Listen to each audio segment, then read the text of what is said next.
Sheriff Marcus Brennan had seen enough death in his 23 years wearing the badge to know when something wasn't right.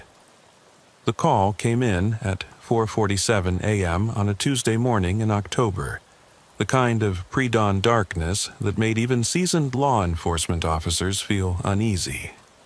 Martha Henley's voice on the dispatch radio was strained, barely controlled. "Sheriff, we got a body down by Copper Creek. Hunting accident, they're saying, but—" Her voice trailed off, leaving that word hanging in the static-filled silence. But, in Holloway County, that word carried weight. Nothing was ever simple in this stretch of rural Kentucky, where the nearest backup was 45 minutes away on a good day, and cell towers were as scarce as honest politicians. Brennan had learned to trust Martha's instincts over the years. She'd been dispatching for the county since before he was born, and if something felt wrong to her, it usually was. The drive to Copper Creek took him through winding back roads that most GPS systems couldn't find, past trailer homes with Confederate flags hanging limp in the still morning air, and abandoned tobacco barns slowly surrendering to kudzu. This was the kind of country where people minded their own business, sometimes to a fault, where a man could disappear for weeks before anyone thought to check on him, and where the line between accident and intentional harm could blur like morning fog over the hollers. Brennan pulled up to the scene just as the sun was beginning to paint the eastern sky a pale orange. 3 vehicles were already there. Dr. Evelyn Shaw's beat-up Honda Civic, which served as Holloway County's mobile coroner unit, Deputy Tommy Reeves' patrol car, and a mud-splattered Ford F-150 that belonged to the man who'd found the body. That would be Curtis Malloy, a local hunting guide whose family had been working these woods for 4 generations. Curtis was sitting on his truck's tailgate, smoking a cigarette with hands that shook just enough to notice. His face was the color of old newspaper, and when he looked up at Brennan, his eyes held the particular hollow look of a man who'd seen something that would follow him home. "Morning, Curtis," Brennan said, keeping his voice level. Hell of a thing to stumble across. Curtis took a long drag of his cigarette before answering. "Sheriff, I've been hunting these woods since I was knee-high to a grasshopper. Seen plenty of hunting accidents over the years. This ain't one of them." Dr. Shaw emerged from the tree line, pulling off latex gloves with practiced efficiency. At 68, she'd been serving as Holloway County's coroner for longer than anyone cared to remember, combining her medical degree with the kind of rural pragmatism that came from delivering babies and pronouncing deaths in equal measure. Her gray hair was pulled back in a no-nonsense bun, and her wire-rimmed glasses had seen better days, but her eyes were sharp as a scalpel. "Marcus," she said, her voice carrying the weight of bad news, "you need to see this." The body was 20 yards into the woods, in a small clearing that hunters used as a staging area. It was positioned against the base of a massive oak tree, arranged in what most people would call a sitting position. The victim was male, probably in his 40s, wearing full camouflage hunting gear that looked expensive. Too expensive for most folks in Holloway County. But it wasn't the hunting gear that made Brennan's stomach tighten. It was the way the man had been killed. 3 shots, Dr. Shaw said, crouching beside the body. 1 to the chest, 1 to the abdomen, and 1 to the head. The headshot came last, based on the blood spatter patterns. Someone wanted to make sure this man was dead. Brennan studied the scene, his trained eye picking up details that would matter later. The victim's rifle was leaning against a tree 15 feet away, unfired. His hunting pack was neatly placed beside him, contents undisturbed.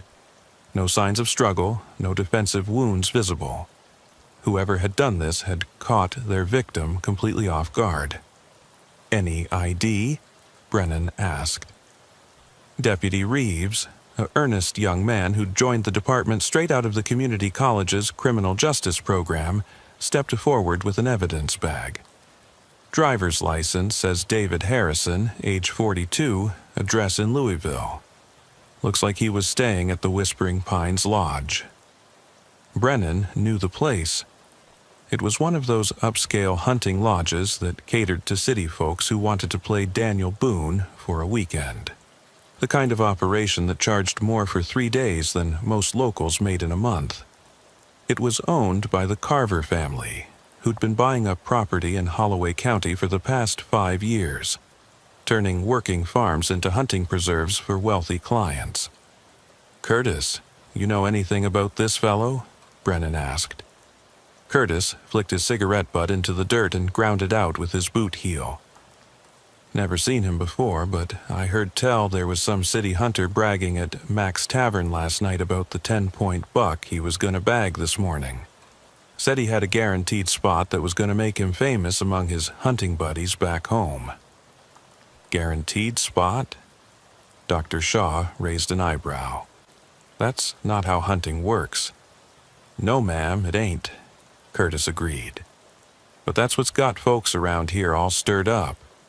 These city hunters coming in with their fancy equipment and their guaranteed kills. Some of the local boys ain't too happy about it." Brennan felt a familiar knot forming in his stomach. In a county where unemployment ran high, and most folks struggled to put food on the table, resentment toward wealthy outsiders could simmer just beneath the surface, waiting for the right spark to ignite. He'd seen it before in other rural communities. Economic pressure, cultural differences, and easy access to firearms created a volatile combination. "Tommy, I want you to head over to the lodge and see what you can find out about Harrison's activities yesterday. Who he talked to, where he went, what time he left this morning." Brennan turned to Curtis. "I need you to stick around for a while longer. Walk me through exactly how you found him." Curtis lit another cigarette, his hand steadier now that he had something to focus on. "I was heading to my tree stand, same one I've used for the past 10 seasons. It's about a quarter-mile north of here, up on the ridge. I always come through this clearing on account of there's a game trail that runs right through it." He pointed to a barely visible path through the underbrush. "Soon as I stepped into the clearing, I knew something was wrong. Deer won't come near a place where there's been violence. They can smell it, you know. Fear, blood, death. The whole area was too quiet, if that makes sense." It did make sense to Brennan. He'd grown up hunting these same woods, and he knew how the forest should sound in the early morning. Birds calling, small animals rustling through the leaves, the distant sound of acorns dropping. Silence in the woods usually meant something had disturbed the natural order. "I almost turned around and went another way," Curtis continued. "But then I saw him sitting there against that tree, and for a second I thought maybe he was just taking a rest. Wasn't until I got closer that I realized." He trailed off, taking a shaky drag from his cigarette. "What time was this?" Brennan asked. 5:15, maybe 20 past. Sky was just starting to lighten up. I didn't touch nothing, just backed away and called it in on my radio." Dr. Shaw had been quietly working while they talked, taking photographs and making notes in her worn leather journal. She looked up at Brennan with the expression of someone who'd found something important. "Marcus, come look at this." She was kneeling beside the victim's left hand, which had been resting on his thigh. With a pair of tweezers, she lifted something small and white from between his fingers. "It's a note," she said, folded up tight and placed deliberately. Brennan pulled on latex gloves and carefully unfolded the paper. It was a piece of standard notebook paper, the kind any kid might tear from a spiral-bound tablet. Written in block letters with what looked like a pencil were 4 words: "Your turn is coming." The 3 of them stared at the note in silence. Finally, Curtis spoke up. "Sheriff, I think y'all got yourselves a problem." Brennan couldn't argue with that assessment. A single murder was bad enough, But a murder with a threatening note suggested something more sinister. Someone with a plan. Someone who wasn't finished. "Doc, how long has he been dead?" Dr. Shaw checked her watch and did some quick calculations. "Based on body temperature and rigor mortis, I'd estimate death occurred between midnight and 2 a.m. The killer had plenty of time to arrange the scene and get away. That meant the murder had happened during the darkest part of the night, in woods that most people wouldn't dare navigate without a flashlight.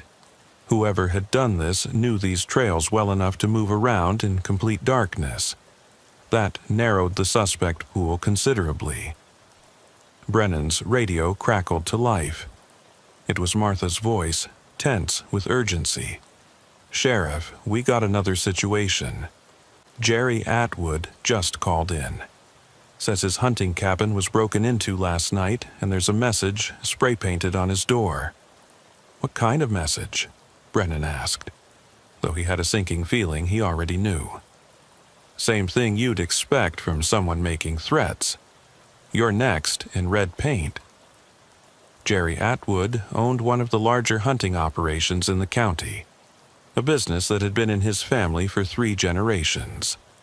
Like many local operators, he'd been struggling to compete with the upscale lodges that were popping up all over the region. The wealthy clients who used to book with local guides were increasingly drawn to the luxury accommodations and guaranteed success packages offered by places like Whispering Pines. "I'll be there in 20 minutes, Brennan told Martha. He turned to Dr. Shaw. "Doc, I need you to process this scene as thoroughly as possible. Every piece of evidence, every photograph, every detail. If this is what I think it is, we're going to need everything we can get." "What do you think it is?" Curtis asked. Brennan looked back at the body arranged against the oak tree, thinking about the carefully placed note and the message at Jerry Atwood's cabin. "I think someone's declared war on the hunting industry in Holloway County. And I think David Harrison was just the opening shot." The drive to Jerry Atwood's place took Brennan through some of the most beautiful country in Kentucky, rolling hills covered with hardwood forest that was just beginning to show its fall colors. Under normal circumstances, it was the kind of scenery that reminded him why he'd never wanted to live anywhere else. Today, it felt like a landscape where predators could hide behind every tree. Jerry's hunting cabin sat on 40 acres of prime deer habitat, surrounded by oak and hickory trees that dropped enough acorns to keep the local deer population fat and happy. It was a modest operation compared to some of the newer lodges, but Jerry had built a solid reputation based on his knowledge of the local wildlife and his willingness to work hard for his clients. Jerry was waiting on his front porch when Brennan pulled up, a coffee mug in one hand and a .36 rifle in the other. At 55, he was still built like the high school football player he'd once been, all shoulders and stubborn determination. His face was grim, and when he stood up to greet Brennan, his movements had the careful tension of a man expecting trouble. "Morning, Sheriff," Jerry said. "Hell of a way to start the day." The message on Jerry's door was exactly what Brennan had expected. "You're next," in dripping red spray paint. But it was what was nailed to the door frame that made his blood run cold. It was a photograph. A hunting photo of the kind that clients often took to commemorate their success. It showed David Harrison kneeling beside a large buck, grinning broadly at the camera. "Where did this picture come from?" Brennan asked. "No idea," Jerry replied. "It was nailed to the door frame right below the message. Must have been taken recently because I recognize that buck. Big 10-pointer that's been hanging around the creek bottom all season." Brennan studied the photograph more closely. Harrison was wearing the same hunting outfit he'd been found in, and the timestamp in the corner indicated the photo had been taken just 2 days earlier. Someone had been watching Harrison, documenting his activities, planning this murder for at least 48 hours. "Jerry, I need to ask you some questions, and I need honest answers." Are you having any problems with competitors? Anyone making threats or trying to intimidate you?" Jerry set his coffee mug down and leaned against the porch railing. "Sheriff, I'm going to be straight with you. Things have been tough around here for the past couple years. These big lodges moving in, they're killing the small operations like mine. They got fancy cabins, gourmet meals, guides who promise clients they'll get a trophy buck guaranteed. Hard to compete with that when all you got is honest work and local knowledge. Any specific problems with other outfitters?" "Well," Jerry hesitated. "There's been some tension with the Carver operation. Whispering Pines Lodge. They've been pretty aggressive about acquiring hunting rights on private land, making offers that local landowners can't refuse. Some folks think they're trying to monopolize the hunting business in this part of the county." Brennan made a note to pay the Carvers a visit. "Anyone else? There's talk that some of the local boys aren't too happy about the situation. Billy Hackett, for instance. He used to guide for me part-time, but I haven't been able to afford to hire him this season. He's been bitter about it, drinking too much, talking about how the outsiders are ruining everything." Billy Hackett. Brennan knew the name. Billy was one of those men who'd never quite figured out how to make a living in the new economy. He'd worked various jobs over the years, logging, construction, farm labor, but nothing stuck. Guiding hunters had been one of the few things he was genuinely good at, and losing that income had hit him hard. Where can I find Billy these days? He's been staying in that old trailer behind his sister's place on Devil's Fork Road, Molly Hackett's place. But Sheriff, I ain't saying Billy did anything wrong. He's got a temper when he's drinking, but I never known him to hurt nobody." Brennan had heard similar character references before. In his experience, economic desperation could push even good people toward bad decisions. And in a county where firearms were as common as pickup trucks, a man with a grievance and too much time on his hands could become dangerous quickly. His radio crackled again. This time it was Deputy Reeves calling from Whispering Pines Lodge. "Sheriff, you need to get over here. I found Harrison's room, and there's some things you need to see. Also, the lodge manager's asking a lot of questions about what happened to Harrison. Word's getting around." That was inevitable in a county this small. By noon, everyone in Holloway County would know that a hunter had been murdered. By evening, the rumors would be flying like leaves in a windstorm. Brennan needed to get ahead of the story before panic set in. "I'll be there in 30 minutes, he told Tommy. He turned back to Jerry. "I want you to be extra careful for the next few days. Keep that rifle handy and don't go anywhere alone. If you see anything suspicious, call it in immediately." "You think this maniac is really coming after me?" Brennan looked at the threatening message dripping down Jerry's door and thought about the note found with Harrison's body. "Jerry, I think someone is targeting people in the hunting business. Until I know who and why, I want everyone to assume they're at risk." The drive to Whispering Pines Lodge took Brennan through a part of the county that had changed dramatically in recent years. Where there had once been small farms and modest homes, there were now manicured lawns and expensive stone walls. The Carver family had invested heavily in transforming their property into something that looked more like a resort than a working ranch. The lodge itself was an impressive structure, a massive log building that managed to look both rustic and luxurious. The parking area was filled with vehicles that cost more than most local families made in a year. Range Rovers, BMW SUVs, and pickup trucks that had never seen a day of actual work. Deputy Reeves met Brennan at the front entrance, his young face tight with concern. "Sheriff, this place is buzzing like a hornet's nest. Soon as word got out about Harrison, half the guests wanted to pack up and leave. The other half are talking about organizing armed patrols."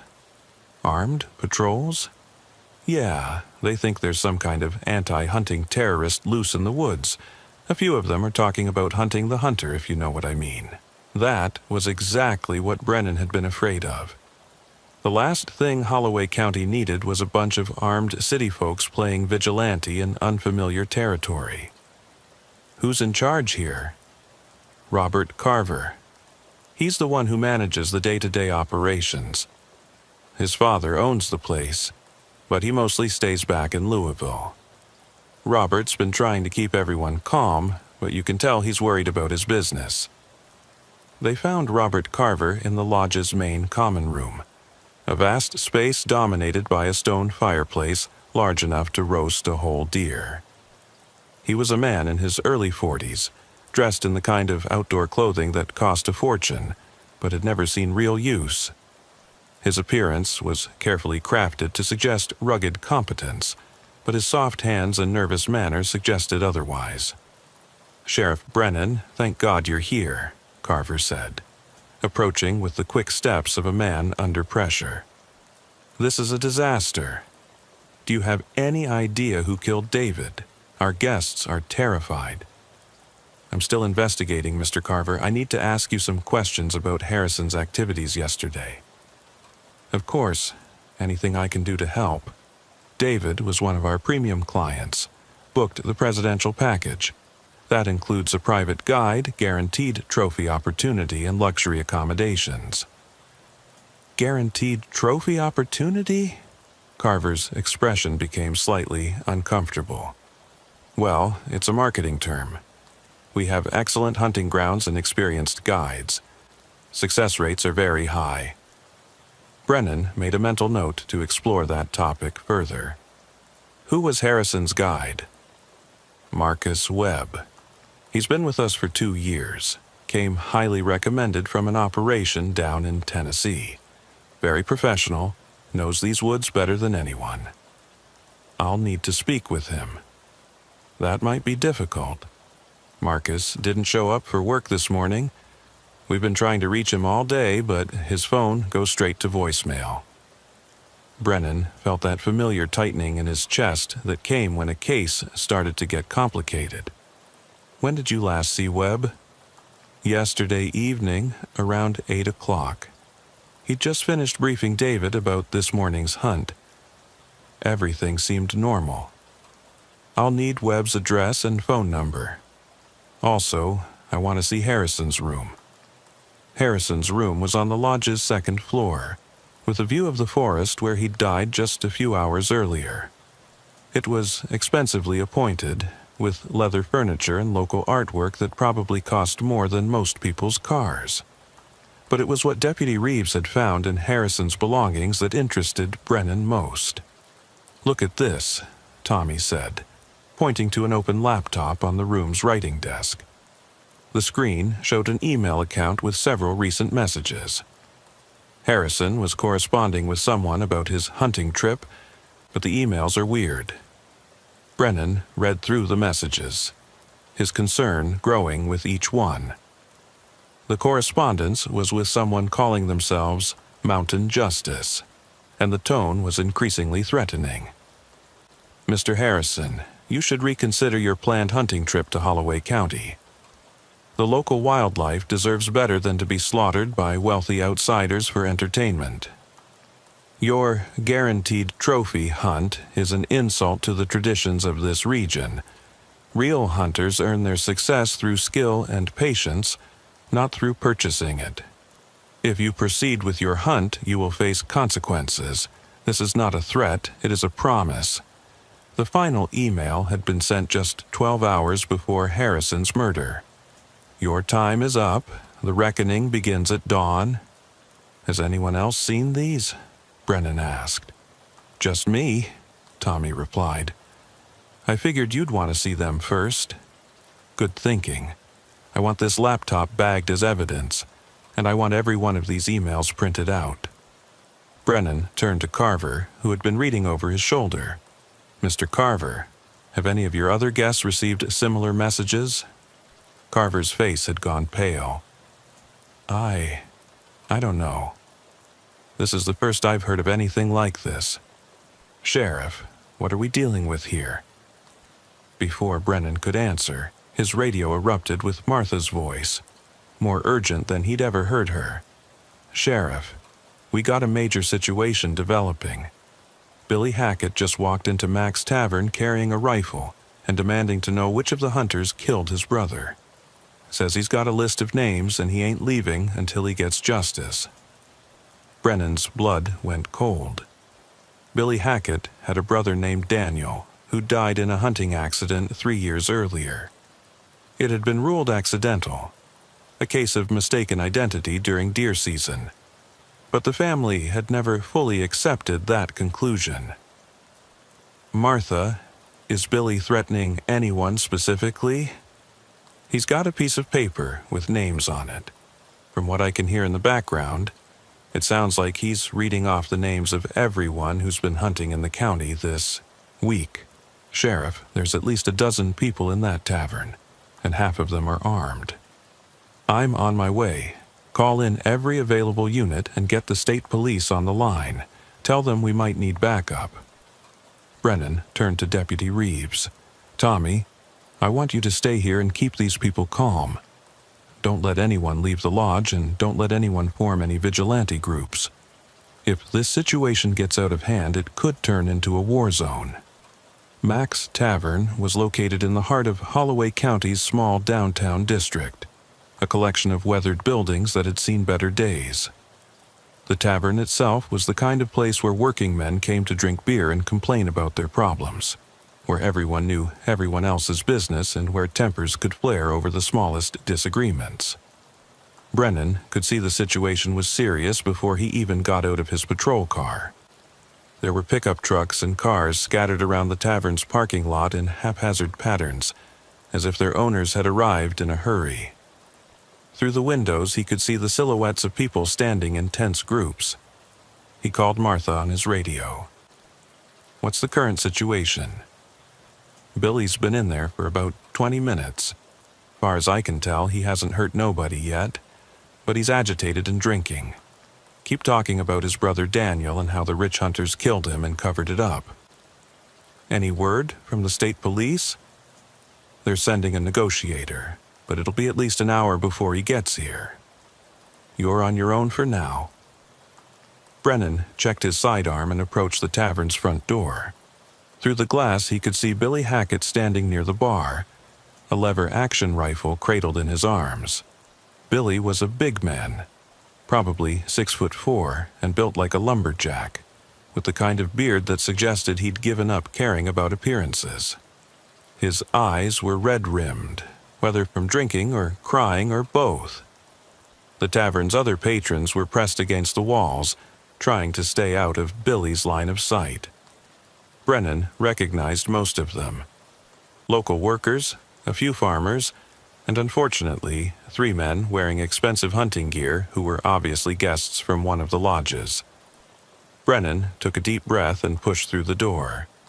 "Morning, Billy." Billy turned toward him, and Brennan could see the pain and rage warring in his eyes. "Sheriff, you just stay back. I ain't here for you, I'm here for justice." "What kind of justice, Billy?" "The kind that Danny never got." Billy's voice cracked slightly. 3 years, Sheriff. 3 years since some rich asshole shot my little brother and called it an accident.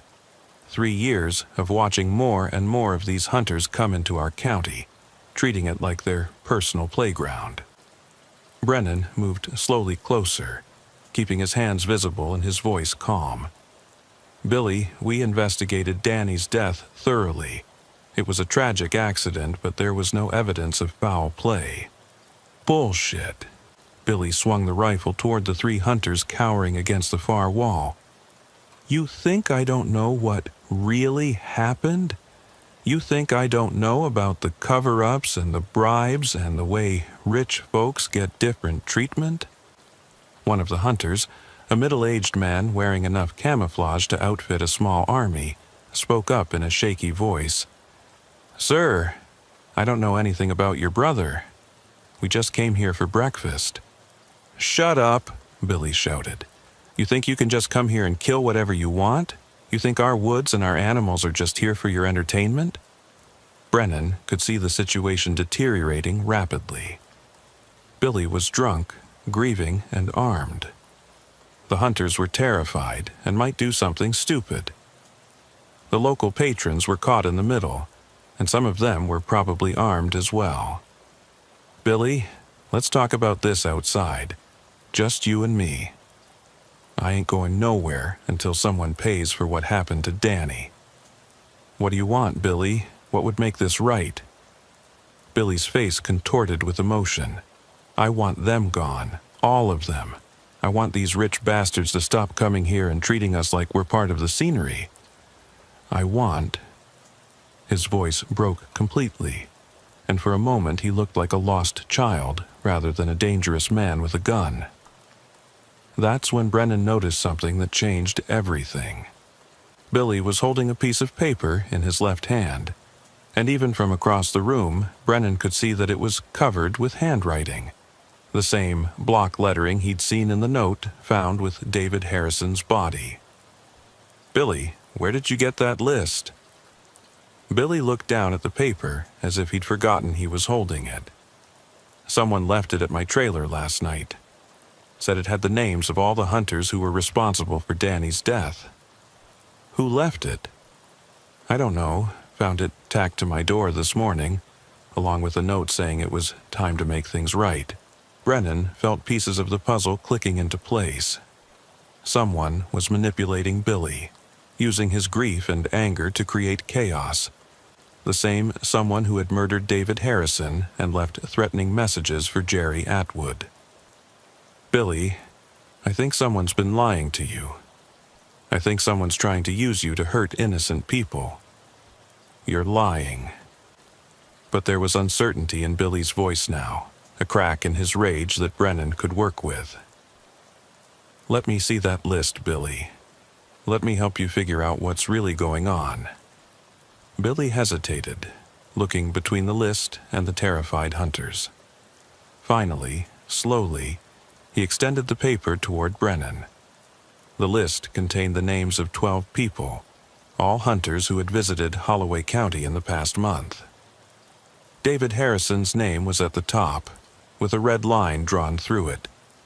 The other names included Jerry Atwood's clients, guests from Whispering Pines Lodge, and several independent hunters who had booked with local guides. At the bottom of the list, in the same block lettering, was a message. These are the people who killed your brother. They all deserve to pay. Start with Harrison, the others will follow. Billy, this list is fake. Most of these people weren't even in Kentucky when Danny died. Someone's been playing you. Billy's face went through a series of emotions. Confusion, doubt, and finally, a terrible understanding. You mean someone's been lying to me about Danny? I think so. And I think the same person killed David Harrison and is trying to frame you for it. Billy slowly lowered his rifle, the fight going out of him like air from a punctured tire. Sheriff, I wouldn't have. I just wanted someone to pay for what happened to my little brother. I know, Billy, and I'm going to find out who's really responsible. But first, I need you to put down that rifle and let these people go home. Billy nodded and carefully placed the rifle on the bar. The tension in the room dropped noticeably, and the hunters began moving toward the door with the quick, nervous steps of people who'd just dodged a bullet. Brennan handcuffed Billy, more for his own protection than anything else. A mob of angry hunters could be just as dangerous as one angry local. Billy, I'm placing you under protective custody until we sort this out. Someone's been manipulating you and they might not be finished. As he led Billy outside, Brennan's mind was racing. The real killer was still out there, and now they knew they could manipulate people into doing their dirty work. David Harrison was dead, Jerry Atwood had been threatened, and Billy Hackett had nearly become an unwitting accomplice to mass murder. But who was behind it all? Someone with detailed knowledge of the local hunting industry, Someone who knew about Danny Hackett's death and how to exploit Billy's grief. Someone who could move through the woods at night without being detected. And someone with access to information about the hunter's activities. His radio crackled. It was Martha again, and her voice carried a new note of urgency. "Sheriff, we got another problem. Marcus Webb's truck was found abandoned down by Miller's Creek. There's blood on the driver's seat, and his hunting rifle is missing." Marcus Webb, the missing hunting guide from Whispering Pines Lodge. The man who had been guiding David Harrison just hours before his murder. Brennan had been planning to interview Webb as a potential witness, but now it looked like he might be another victim. Any sign of Webb himself? Negative, just the truck and the blood. But Sheriff, there's something else. Someone spray-painted a message on the side of the truck. "The hunt continues." Brennan delivered Billy to the county jail, where he would be safe until they could sort out his role in the day's events. Billy was cooperative now, clearly shaken by the realization that he'd been manipulated. He provided Brennan with details about how he'd found the list and the note, describing a figure in dark clothing who had approached his trailer in the early morning hours. "Couldn't see much in the dark," Billy said. "Person was wearing some kind of hood or mask. They didn't say nothing, just handed me the note and walked away. By the time I got my flashlight, they were gone." "Could you tell if it was a man or woman?" "No, sir. They were about average height, maybe 5'8" or 5'9". Could have been either." Brennan left Billy in the capable hands of Sergeant Rodriguez, who had driven down from the state police barracks to provide backup. Rodriguez was a 20-year veteran who had seen his share of rural violence, and he understood the delicate balance required to keep the peace in a community where everyone was armed and tensions ran high. The drive to Miller's Creek took Brennan through some of the most remote territory in Holloway County, along narrow dirt roads that were barely wide enough for one vehicle. This was the kind of country where a person could disappear completely, where the thick forest canopy blocked out most of the sunlight even on clear days. Webb's pickup truck was found at a pull-off near the creek, positioned as if the driver had stopped to check something along the road. The truck itself was a late-model Ford F-150, outfitted with the kind of equipment that serious hunters carried: a rifle rack, hunting decals, and a cooler in the back for transporting game. Dr. Shaw was already on the scene when Brennan arrived, photographing the truck and the surrounding area. Deputy Reeves was helping her, taking measurements and collecting potential evidence. "What do we have, Doc?" "Blood on the driver's seat and steering wheel, consistent with a head wound," she reported. "No sign of a struggle inside the vehicle, which suggests the attack happened after Webb got out of the truck." "Any tracks?" "A few partial footprints leading toward the creek, but the ground is too rocky to get anything useful. Whoever did this knew enough to avoid leaving clear evidence." Brennan examined the message painted on the truck's side. "The hunt continues." The letters were the same style as the notes found with Harrison's body and on Jerry Atwood's door. Red spray paint applied quickly, probably in the dark. "Doc, how much blood are we talking about?" "Enough to suggest a serious injury, but not necessarily fatal. It's possible Webb is still alive somewhere." That thought gave Brennan some hope, but it also added urgency to the investigation.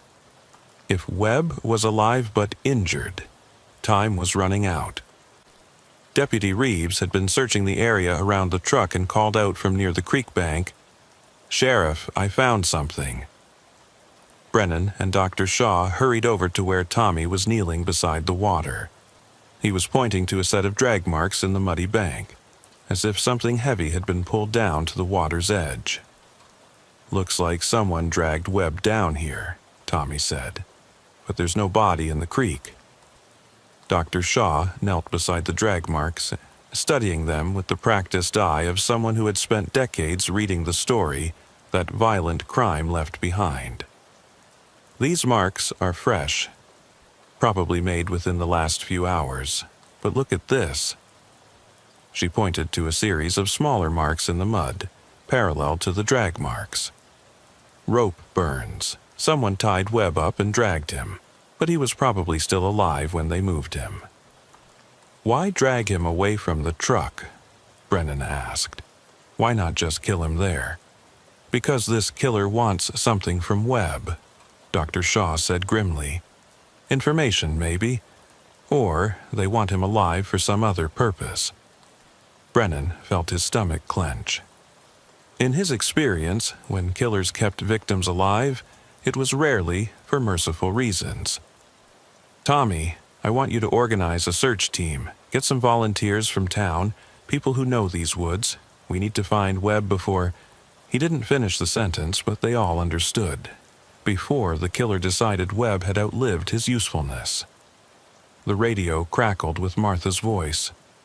Sheriff, you better get back here. Robert Carver is at the station, and he's got some information you need to hear. Says it's about Marcus Webb. The drive back to town gave Brennan time to think about the pattern that was emerging. David Harrison, the wealthy hunter, murdered and posed as a warning. Jerry Atwood, the local outfitter, threatened but not harmed. Billy Hackett, manipulated into becoming a weapon against innocent people. And now Marcus Webb, the hunting guide, taken alive for unknown purposes. Someone was systematically targeting different levels of the hunting industry in Holloway County. But what was the end game? What did the killer ultimately want to accomplish? Robert Carver was waiting in the sheriff's office, pacing nervously and checking his phone every few seconds. His carefully maintained composure had cracked, revealing the frightened businessman underneath. Sheriff, I should have told you this earlier, but I was trying to protect my business, Carver began. Marcus Webb, he wasn't exactly what he seemed to be. Brennan settled into his chair, preparing for another complication. What do you mean? When I hired Marcus 2 years ago, his references were excellent. Too excellent, actually. Perfect recommendations from operations that I later discovered were either out of business or had never heard of him. By the time I figured out he'd lied about his background, he'd already proven himself to be a capable guide, so I let it slide. What was his real background? I don't know for certain, but I think he might have been in some kind of trouble before he came here.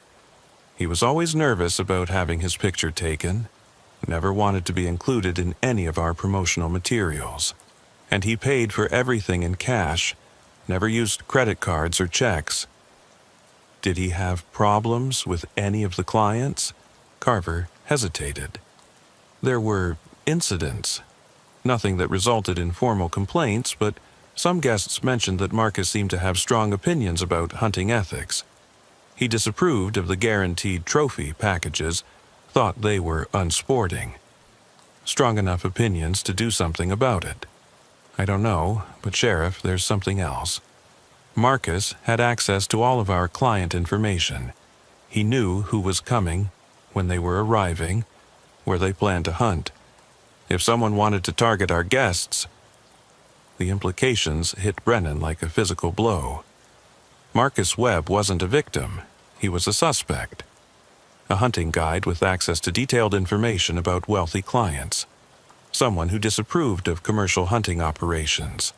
Someone who could move through the woods undetected. But that raised new questions. If Webb was the killer, who had attacked him at Miller's Creek? And why stage his own disappearance? Mr. Carver, I need a complete list of everyone Webb guided in the past 6 months. Names, addresses, hunting locations, everything. Of course, I'll have my assistant compile it immediately. Also, I need to know about Webb's living situation. Where did he stay? Did he have friends in the area? He rented a cabin from old Sam Whitaker, about 10 miles north of town. Pretty isolated place, back in the hills where you need 4-wheel drive to reach it. As for friends, Carver shrugged. Marcus kept to himself mostly. He did his job and stayed out of everyone's way. Brennan called Deputy Reeves on the radio. "Tommy, meet me at the station. We're going to pay a visit to Marcus Webb's cabin." The drive to Sam Whitaker's property took them deep into the kind of mountain country that most people only saw in movies. The road, if it could be called that, was little more than 2 tire tracks winding through dense forest. Ancient oak and hickory trees formed a canopy so thick that it felt like driving through a green tunnel. Sam Whitaker's main house was a weathered frame structure that had probably been built in the 1940s.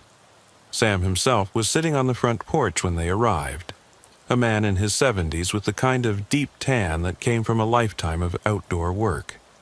He watched their patrol cars approach with the wary expression of someone who had learned not to trust unexpected visitors. "Afternoon, Sam," Brennan called out as he got out of his vehicle.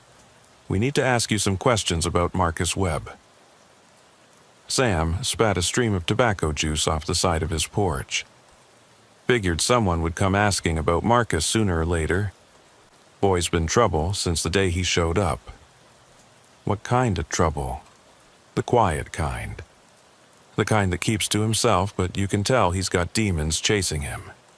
Marcus paid his rent on time and didn't cause no problems, but there was always something off about him. "We need to take a look at his cabin." Sam pointed toward a narrow trail that led deeper into the woods. "Follow that path about a quarter mile. You'll find the cabin in a clearing by the old quarry. But Sheriff, I gotta tell you, Marcus ain't been home for 3 days. 3 days? When exactly did you last see him?" "Saturday morning. He came by to pay his rent for November, said he might be going out of town for a while. Asked me to keep an eye on his place." That was 2 days before David Harrison's murder. If Webb had been planning something, he'd been preparing for it well in advance. The trail to Webb's cabin was barely wide enough for a man on foot, winding through thick underbrush and around massive boulders that had probably been there since the last ice age. It was the kind of place where someone could hide for months without being discovered, where the outside world felt very far away. The cabin itself was a simple one-room structure, built from local stone and weathered lumber. It had the look of a place where someone lived but didn't really call home. Functional, but without personal touches. A small porch faced east, offering a view of the abandoned quarry that Sam had mentioned. Doors unlocked, Deputy Reeves observed as they approached. Brennan drew his sidearm, not sure what they might find inside. "Tommy, you take the back. I'll go in the front." The interior of the cabin was spartanly furnished. A bed, a small table, 2 chairs, and a wood-burning stove for heat. But it was what covered the walls that made Brennan's blood run cold. Photographs. Dozens of them, all showing wealthy hunters in various poses with their trophy kills. Some were obviously taken at hunting lodges, others in the field. But all of them had been marked with red ink, circles drawn around the hunters' faces, X's marked over their bodies. And in the center of it all was a large map of Holloway County, with colored pins marking the locations of every hunting lodge, outfitter, and guide service in the region. Red pins marked operations that catered to wealthy clients. Black pins marked local operations like Jerry Atwood's business. "Sheriff, you need to see this," Tommy called from the cabin's small back room. Brennan found his deputy standing over a wooden table that served as a makeshift desk. The table was covered with documents, client lists from various hunting operations, newspaper clippings about hunting accidents, and what appeared to be a detailed plan for targeting the county's hunting industry. One document in particular caught Brennan's attention. It was a handwritten manifesto, several pages long, detailing the author's grievances against commercial hunting and his plans for what he called ecological justice. "The wealthy elite treat our forests like their personal playgrounds," one passage read. They buy their way into experiences that should be earned through respect and understanding of the natural world. They corrupt local guides with money, turning proud hunters into servants of mammon. They must be stopped. Another section outlined a specific strategy. Begin with symbolic violence against the most egregious offenders. Use local grievances to create chaos and misdirection. Turn the community against itself while systematically eliminating the source of the corruption. Tommy, bag all of this as evidence. Every document, every photograph, everything. But even as his deputy began collecting the evidence, Brennan was troubled by something that didn't fit. The manifesto was clearly written by someone with strong opinions about hunting ethics, someone who saw himself as an environmental crusader. But the handwriting didn't match the block letters they'd found in the threatening notes. And there was something else. The manifesto was typed, not handwritten. The threatening notes had been written by hand, in block letters that suggested someone trying to disguise their natural handwriting. "Sheriff," Tommy said, "look at this." He was holding a photograph that had been pinned to the wall separately from the others. It showed Marcus Webb standing next to a large buck. But unlike the other hunting photos, this one hadn't been marked with red ink. Instead, someone had written across the bottom in those same block letters, "The teacher becomes the student." Brennan felt pieces of a very different puzzle beginning to fall into place. Marcus Webb wasn't the killer. He was another victim. Someone had been using his cabin, his research, his identity to plan and execute the attacks on Holloway County's hunting industry. "Tommy, we need to get back to town immediately. I think we've been looking at this all wrong." As they drove back toward civilization, Brennan's mind raced through the implications of what they'd discovered. Someone had been using Marcus Webb's identity and his cabin as a base of operations. Someone who knew enough about Webb's background to impersonate him convincingly. Someone with access to the lodge's client information and the ability to move freely through the hunting community. His radio crackled with Martha's voice, urgent and frightened. "Sheriff, we got multiple reports of gunfire out at Whispering Pines Lodge. Sounds like a war zone out there. I'm 15 minutes out. Call the state police, tell them we need immediate backup. Already done. But Sheriff, there's something else. Robert Carver called about 10 minutes ago. Said he found Marcus Webb's body in one of the lodge's storage buildings. Says he's been dead for days." The pieces were falling into place now, but the picture they formed was more terrifying than Brennan had imagined. Marcus Webb had been dead for days, probably since Saturday when Sam Whitaker last saw him. Someone had killed Webb, taken his identity, and used his access to the lodge to plan and execute the subsequent attacks. But who? And why were they attacking the lodge now, when they could have continued operating under Webb's identity? The answer came to him as he turned onto the road leading to Whispering Pines Lodge, because their plan was accelerating. Because they'd achieved the chaos they wanted, and now they were moving to the final phase. The scene at the lodge was like something from a war movie. Expensive vehicles were scattered around the parking area, some with their doors open as if their owners had fled in panic. Broken glass glittered in the afternoon sun, and the smell of gunpowder hung heavy in the air. Deputy Reeves arrived just as Brennan was getting out of his patrol car. "Sheriff, what's the situation?" "Unknown, but we go in prepared for anything." They approached the lodge carefully, weapons drawn. The massive front doors were standing open, and they could hear voices from inside, angry, frightened voices arguing about what to do next. "This is Sheriff Brennan," he called out as they entered the main common room. "Everyone put down your weapons and show me your hands." The scene inside was chaotic. A dozen people were scattered around the room, most of them wealthy hunters who were clearly out of their element. Several were holding expensive hunting rifles, pointing them at shadows and jumping at every sound. Robert Carver was trying to maintain some semblance of order, but his face was pale with fear. "Sheriff, thank God you're here," Carver said. "Someone's been shooting at the lodge from the woods. We found Marcus's body in the equipment shed, and then all hell broke loose." "Anyone hurt?" "No, but it's only a matter of time. Whoever's out there has been taking shots at anyone who tries to leave. We're trapped." Brennan looked around the room, counting faces and assessing the situation. These people were scared, armed, and operating on adrenaline. A dangerous combination in any circumstances. "Everyone, listen to me," he said in his most authoritative voice. "I want all weapons pointed at the floor.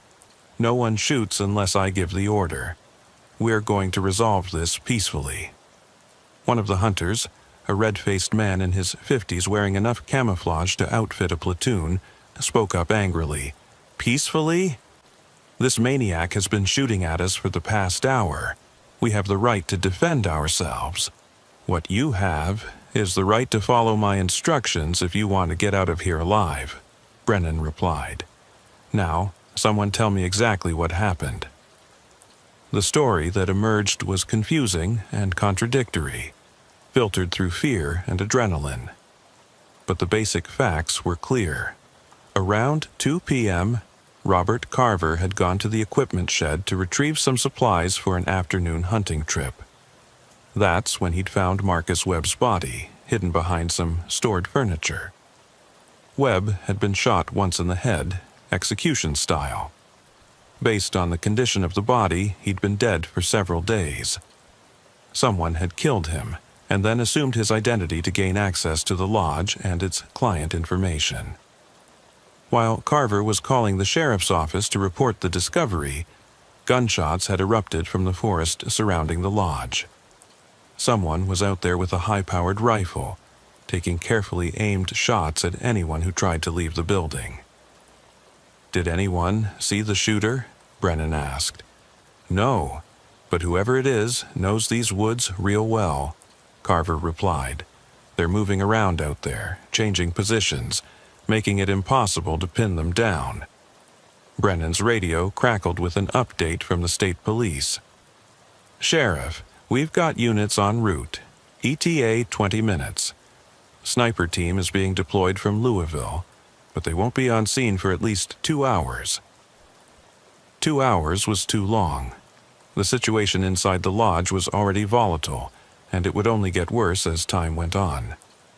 Frightened people with guns had a tendency to make bad decisions, and Brennan couldn't afford to have this turn into a bloodbath.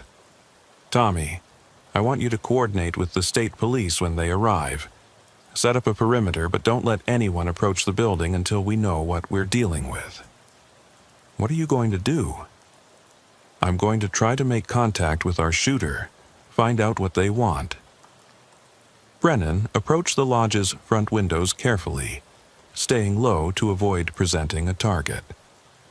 The forest beyond the parking area looked peaceful enough, but he knew that appearances could be deceiving. Somewhere in those trees was someone with a rifle and enough skill to keep a dozen people pinned down. He picked up a phone from the reception desk and dialed Martha at the sheriff's office. "Martha, I need you to patch me through to whatever phone system this lodge uses for announcements. I want to broadcast a message to whoever's out there." A moment later, his voice was echoing across the lodge's property through the outdoor speaker system. "This is Sheriff Brennan. I know you can hear me. I want to talk." The response came immediately. A single rifle shot that shattered one of the lodge's front windows, sending glass cascading across the floor. The hunters inside scrambled for cover, shouting and cursing. Brennan tried again. "I know you've been wronged. I know you're angry about what's happened to this county's hunting traditions. But this isn't the way to fix it." Another shot, this one taking out a decorative light fixture on the front porch. "I found your manifesto at Marcus Webb's cabin. I understand your grievances against commercial hunting operations. But killing innocent people won't solve anything. This time, the response was different. A voice called out from the woods, amplified by some kind of portable speaker system. Innocent? These people are parasites, Sheriff. They come here with their money and their arrogance, treating our forests like a theme park. The voice was electronically distorted, making it impossible to determine if it belonged to a man or woman. But the words were clear enough, filled with the kind of righteous anger that could justify almost any action. "I'm willing to listen," Brennan called back. "Tell me what you want. I want them gone. All of them. I want the commercial hunting operations shut down, the wealthy clients sent back to their cities, and the forests returned to the people who understand and respect them. That's not something I can deliver. But maybe we can work out some kind of compromise." "There can be no compromise with corruption, Sheriff. These people have poisoned everything they've touched. The only solution is to remove the poison entirely." Brennan felt a chill as he realized what they were dealing with. This wasn't just an angry local upset about economic changes. This was someone who had moved beyond rational thought, someone who saw violence as the only solution to a complex problem. "What about Marcus Webb? Why did you kill him?" "Webb was weak. He had access to the information I needed, but he lacked the courage to act on his convictions. I gave him a chance to join me, to help me clean up this mess. When he refused, he became part of the problem. And David Harrison? Harrison was a symbol. A wealthy outsider who thought he could buy his way into experiences that should be earned through respect and understanding. His death was a message." "What message?" "That the old ways are returning. That money can't protect you from justice. That there are consequences for treating sacred places like commodities." Brennan could hear the fanaticism in the distorted voice, the absolute certainty that made reasonable negotiation impossible. This person had moved beyond the realm of ordinary criminal motivation into something approaching religious extremism. His radio crackled with an update from Deputy Reeves. "Sheriff, state police are on scene. They're setting up a perimeter, but they want to coordinate with you before making any moves. Tell them to hold position. I'm still trying to negotiate." But, even as he said it, Brennan knew that negotiation was unlikely to succeed. The person in the woods had already crossed too many lines, committed too many acts of violence to simply walk away. They were either going to surrender or fight to the death, and nothing in their words suggested surrender was an option. The voice from the woods spoke again. "Sheriff, you have 1 hour to clear everyone out of that lodge and shut down all commercial hunting operations in this county. If you don't, I'll start picking off your wealthy friends one by one. That's not possible, and you know it. Even if I wanted to, I don't have that kind of authority." "Then you'd better find someone who does, because I'm not bluffing." To prove the point, another rifle shot rang out. This one so close to the window where Brennan was standing that he could feel the passage of the bullet. The message was clear. The shooter could have killed him any time they wanted to, but they were choosing to let him live for now. Brennan moved away from the window and gathered the people in the lodge's main room. The fear in their faces was palpable, and he could see that some of them were reaching the breaking point. "Listen to me carefully," he said. "We're dealing with someone who's mentally unstable and heavily armed. The state police are here and we're going to get through this, but I need everyone to stay calm and follow my instructions exactly." The red-faced hunter from earlier spoke up again. "To hell with that. We've got enough firepower in this room to take out whoever's shooting at us. Why don't we just charge out there and end this?" "Because that's exactly what they want," Brennan replied. "They're trying to provoke us into doing something stupid. The moment we start shooting back, people are going to die. People are going to die anyway. At least this way we go down fighting." Brennan could see heads nodding around the room, fear transforming into anger and desperation. He needed to defuse the situation before these frightened amateurs decided to play soldier. "Mr. Carver, is there another way out of this building? Service entrance, back door, anything? There's a service corridor that leads to the kitchen, and from there you can access the loading dock. But you'd still have to cross about 50 yards of open ground to reach the tree line. That's too much exposure. What about underground? Storm drains, utility tunnels?" "Nothing like that. The lodge was built on bedrock, so there's no basement or tunnel system." Brennan's radio crackled with a message from the state police commander. "Sheriff, we've got snipers moving into position, but we need to know more about the target's location. Can you get us any intelligence on where they're positioned?" "Negative. They've been moving around, changing positions every few minutes. Professional-level fieldcraft." "Copy that. We're going to try to flank them, see if we can get a visual." Before Brennan could respond, the lights in the lodge went out. Emergency lighting kicked in a moment later, bathing everything in an eerie red glow. Someone had cut the power lines. "That's not good," Deputy Reeves said quietly. The voice from the woods spoke again, this time much closer to the building. "Time's running out, Sheriff. I'm getting impatient." Brennan realized with growing dread that their situation was deteriorating rapidly. The shooter was escalating, moving closer to the building, cutting off utilities. Whatever they were planning, it was building toward a climax. His radio erupted with urgent chatter from the state police units. "Shots fired! Shots fired! We have an officer down!" The sound of gunfire erupted from multiple directions around the lodge, the sharp crack of rifles mixing with the deeper boom of shotguns. The state police had made contact with the shooter, but it sounded like they were taking casualties. Inside the lodge, panic began to spread. People were shouting, running for cover, and several of the hunters were raising their weapons toward the windows. "Everyone stay down," Brennan yelled. "Do not return fire unless you have a clear target." But his words were lost in the chaos. The red-faced hunter pushed past him toward the front door, rifle in hand. "I'm not waiting here to die like a sitting duck." Before Brennan could stop him, the man burst through the front door and into the parking area. He made it perhaps 10 steps before a rifle shot dropped him to the ground, clutching his leg and screaming in pain. "God damn it," Brennan cursed. Now they had a wounded man in the open, and anyone who tried to help him would be exposed to sniper fire. The gunfire outside was intensifying, and through the broken windows Brennan could see muzzle flashes in the forest.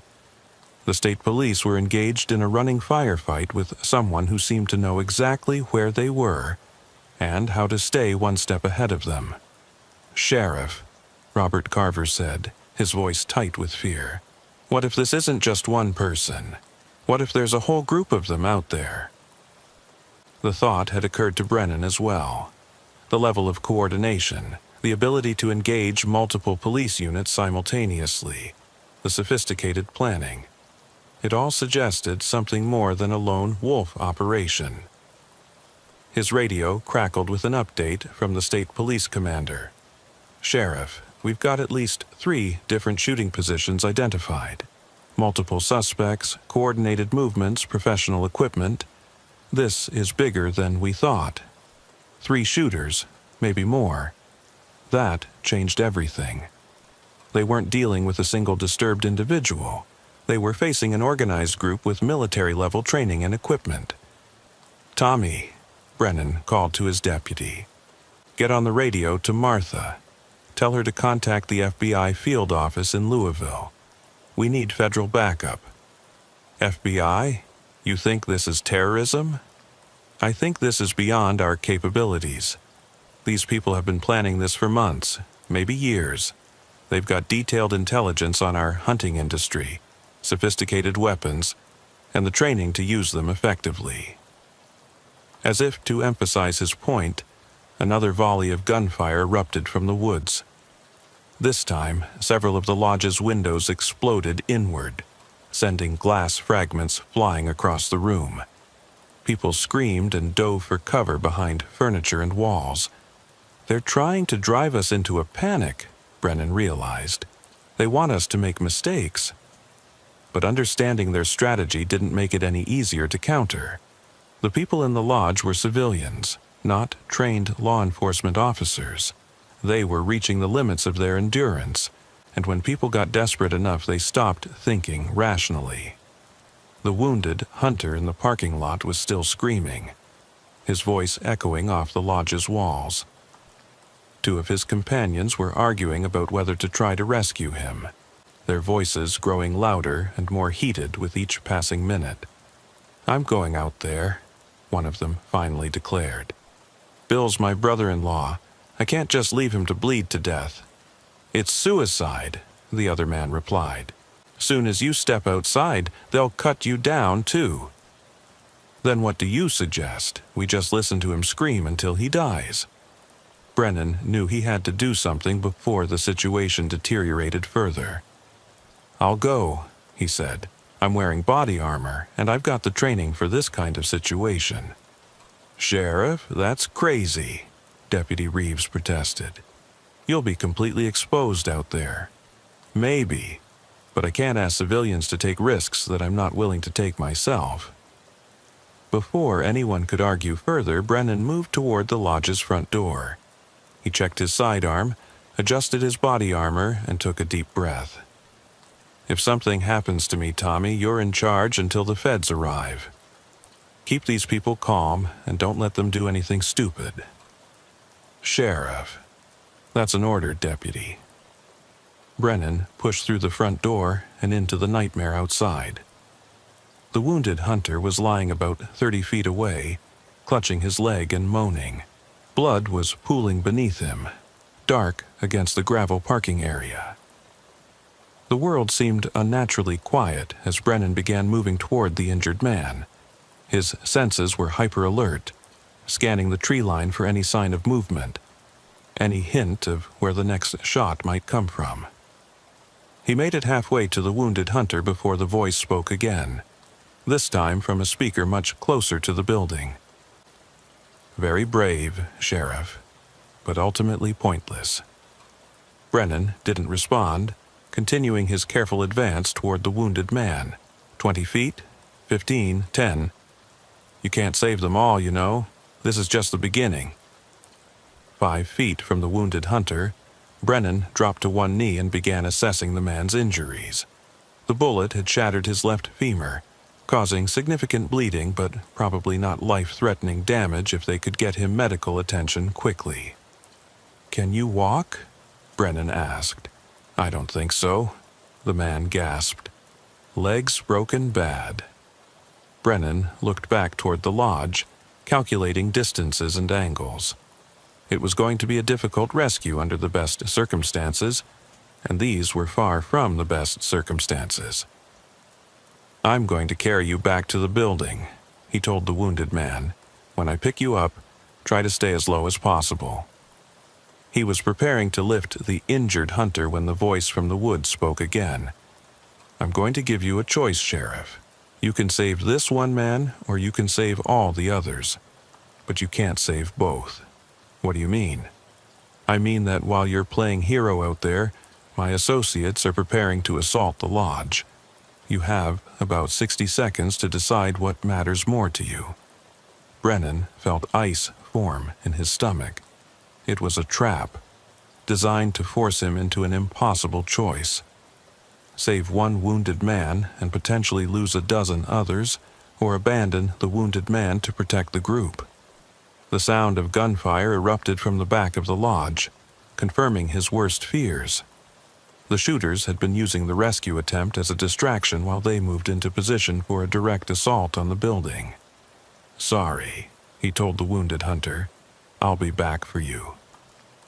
He sprinted toward the lodge's front entrance, his body armor feeling heavy and awkward as he ran. Behind him, he could hear the wounded man calling out in fear and pain, but there was nothing he could do about that now. Inside the lodge, chaos reigned. Several windows had been shot out, and people were huddled behind whatever cover they could find. Deputy Reeves was trying to organize a defense, but the civilians were too frightened to follow complex instructions. "Tommy, what's the situation?" "Multiple shooters approaching from the rear. They've got us pinned down pretty good." Brennan moved to one of the back windows and peered carefully outside. He could see muzzle flashes in the tree line, at least 3 different positions. The shooters were maintaining steady pressure, not trying to storm the building, but keeping everyone inside too scared to move. This is a siege, he realized. They're going to wear us down until we make mistakes. His radio crackled with an update from the state police. "Sheriff, federal agents are en route. ETA 90 minutes. Can you hold position until then?" 90 minutes. It might as well have been 90 hours. The people in the lodge were already on the edge of panic, and the shooters outside seemed to have unlimited ammunition and patience. "We'll do our best," Brennan replied, though he wasn't sure how they were going to accomplish that. The answer came sooner than he expected. Robert Carver approached him with a grim expression, and a set of building plans spread across his hands. "Sheriff, there might be another option. When we built this place, we installed a panic room in the basement. It's designed to withstand pretty much anything short of a direct missile strike. How many people can it hold? Maybe 8 or 10 if they're willing to get real friendly with each other." Brennan counted heads. There were 14 people in the lodge, plus himself and Deputy Reeves. The panic room wouldn't hold everyone. "There's another problem," Carver continued. "The entrance to the panic room is through my private office, which is on the opposite side of the building from where we are now. We'd have to cross the main common area to reach it. That meant exposing themselves to gunfire from multiple directions. Some of them might make it, but others would certainly be hit. What kind of security does the panic room have? Independent power supply, communications equipment, enough food and water for a week. Once we're inside, we can contact the outside world and coordinate with law enforcement." It wasn't a perfect solution, but it was better than sitting in the main room waiting to be picked off one by one. Brennan looked around at the frightened faces surrounding him and made a decision. "We're going to try for the panic room, but we do this smart and coordinated. No one moves until I give the signal." He organized the group into 3 teams. The first team would consist of himself, Deputy Reeves, and 4 of the hunters. They would move fast and provide covering fire for the others. The second team would be Robert Carver and 4 more civilians. The third team would be the remaining people, including 2 women who had been at the lodge as observers rather than hunters. When I say go, the first team moves toward Carver's office. We'll take up positions to cover the second team's movement. Once they're in position, they'll cover the third team. Everyone clear? Heads nodded around the room, though several people looked like they were about to be sick. "Remember, stay low, move fast, and don't stop for anything. If someone gets hit, the rest of the team keeps moving. We can't afford to have everyone get pinned down trying to help one person." It was a harsh calculation, but it was the reality of their situation. In a firefight, sentiment could get everyone killed. Brennan checked his watch. "On my mark. 3, 2, 1, go." The first team erupted from their positions and sprinted across the lodge's main common area. Immediately, gunfire erupted from outside as the shooters responded to the movement. Windows exploded, wooden furniture splintered, and the air filled with the smell of gunpowder and fear. Brennan reached the corridor leading to Carver's office and spun around to provide covering fire. Through the shattered windows, he could see muzzle flashes in the trees. He emptied his clip in their direction, not expecting to hit anything but hoping to make the shooters duck long enough for the second team to move. "Team 2, go!" Robert Carver led his group across the danger zone, his face pale but determined. One of the hunters stumbled and nearly fell, but his companions grabbed him and hauled him toward safety. They almost made it. Almost. The gunfire from outside intensified just as the second team reached the halfway point. One of the hunters cried out and spun to the ground, blood spreading across his hunting jacket. His companions hesitated, torn between helping him and reaching safety. "Keep moving," Brennan shouted. "Don't stop." It went against every human instinct, but it was the only way. The wounded hunter waved weakly, understanding what had to happen. His companions reluctantly continued toward the corridor, leaving him behind. "Team 3, go!" The final group consisted entirely of non-combatants, people who had never been in a firefight and were running on pure adrenaline. They moved more slowly than the others, staying low, but lacking the tactical awareness that might have kept them safer. Halfway across the room, one of the women stumbled and fell. She landed hard, crying out in pain and fear. The man beside her stopped to help, exposing both of them to the gunfire pouring through the windows. Deputy Reeves didn't hesitate. He sprinted back into the danger zone, grabbed both civilians, and half-carried, half-dragged them toward the corridor. Bullets kicked up splinters around his feet, but somehow he made it to safety with both people intact. "Everyone accounted for?" Brennan asked as he reloaded his weapon. Carver was doing a quick head count. "We lost 2 people back there, but the rest are here. 2 people left behind, wounded and possibly dying while the rest of them sought safety. It was a tactical necessity, but it felt like a betrayal nonetheless." Carver led them down a narrow hallway to his private office, a spacious room decorated with expensive hunting trophies and photographs of satisfied clients. But it was what lay hidden behind a bookshelf that interested Brennan now. "Help me move this," Carver said, pushing against the bookshelf. It swung aside on hidden hinges, revealing a steel door with an electronic lock. "Biometric scanner," Carver explained as he pressed his thumb to a small screen. "Only responds to my fingerprint and my partner's." The door slid open with a soft hiss, revealing a small room lined with monitors and communication equipment.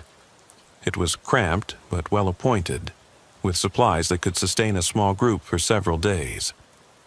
"Everyone inside," Brennan ordered. "Quickly." As the last person squeezed into the panic room, Brennan took a final look back down the hallway. Somewhere in the lodge behind them, 2 wounded people were waiting for help that might never come. The weight of that decision would stay with him for the rest of his life. The panic room door sealed with a solid thunk, cutting off the sounds of gunfire from outside. For the first time in hours, they were truly safe. But safety came with its own burden of guilt and helplessness. "The communications array is fully operational," Carver said, checking the bank of monitors that showed different views of the lodge's exterior. "We can coordinate with law enforcement from here." Brennan immediately got on the radio with the state police commander. "This is Sheriff Brennan. We've got most of our people secured, but we have wounded left behind in the main building." "Copy that, Sheriff. We're aware of the casualties. Federal agents are now 30 minutes out, and we're preparing for a coordinated assault on the shooter positions." "How many shooters are we dealing with?" "Best estimate is 4 to 6 individuals, all heavily armed and showing professional-level tactics. They've got the lodge surrounded and are maintaining discipline under fire. This isn't some amateur operation." Through the panic room's monitors, Brennan could see the truth of that assessment. The shooters had positioned themselves to cover all approaches to the lodge, and they were maintaining their positions despite the arrival of state police reinforcements. Whoever these people were, they had military training and the equipment to use it effectively. "Sheriff," one of the hunters said, "who are these people?" What do they want? It was a good question, and one that Brennan wasn't sure he could answer completely. Near as I can tell, there's some kind of extremist group opposed to commercial hunting. They see operations like this lodge as a corruption of traditional hunting values. So they're killing people over hunting ethics? They're killing people because they've decided that violence is the only way to solve what they see as a fundamental problem. In their minds, they're not murderers. They're environmental warriors fighting to save something sacred. Robert Carver was monitoring the communications equipment, his face growing paler by the minute. "Sheriff, I'm picking up radio chatter from outside. I think they're planning something big." Brennan moved to the communications console and listened to the crackling voices on multiple frequencies. What he heard made his blood run cold. Phase 3 initiated. Charges are in position. Confirm. Building will be leveled in 15 minutes. All units withdraw to safe distance. No survivors. Explosive charges. They weren't planning to take prisoners or make demands. They were planning to destroy the entire lodge with everyone inside. "We need to evacuate immediately," Brennan said.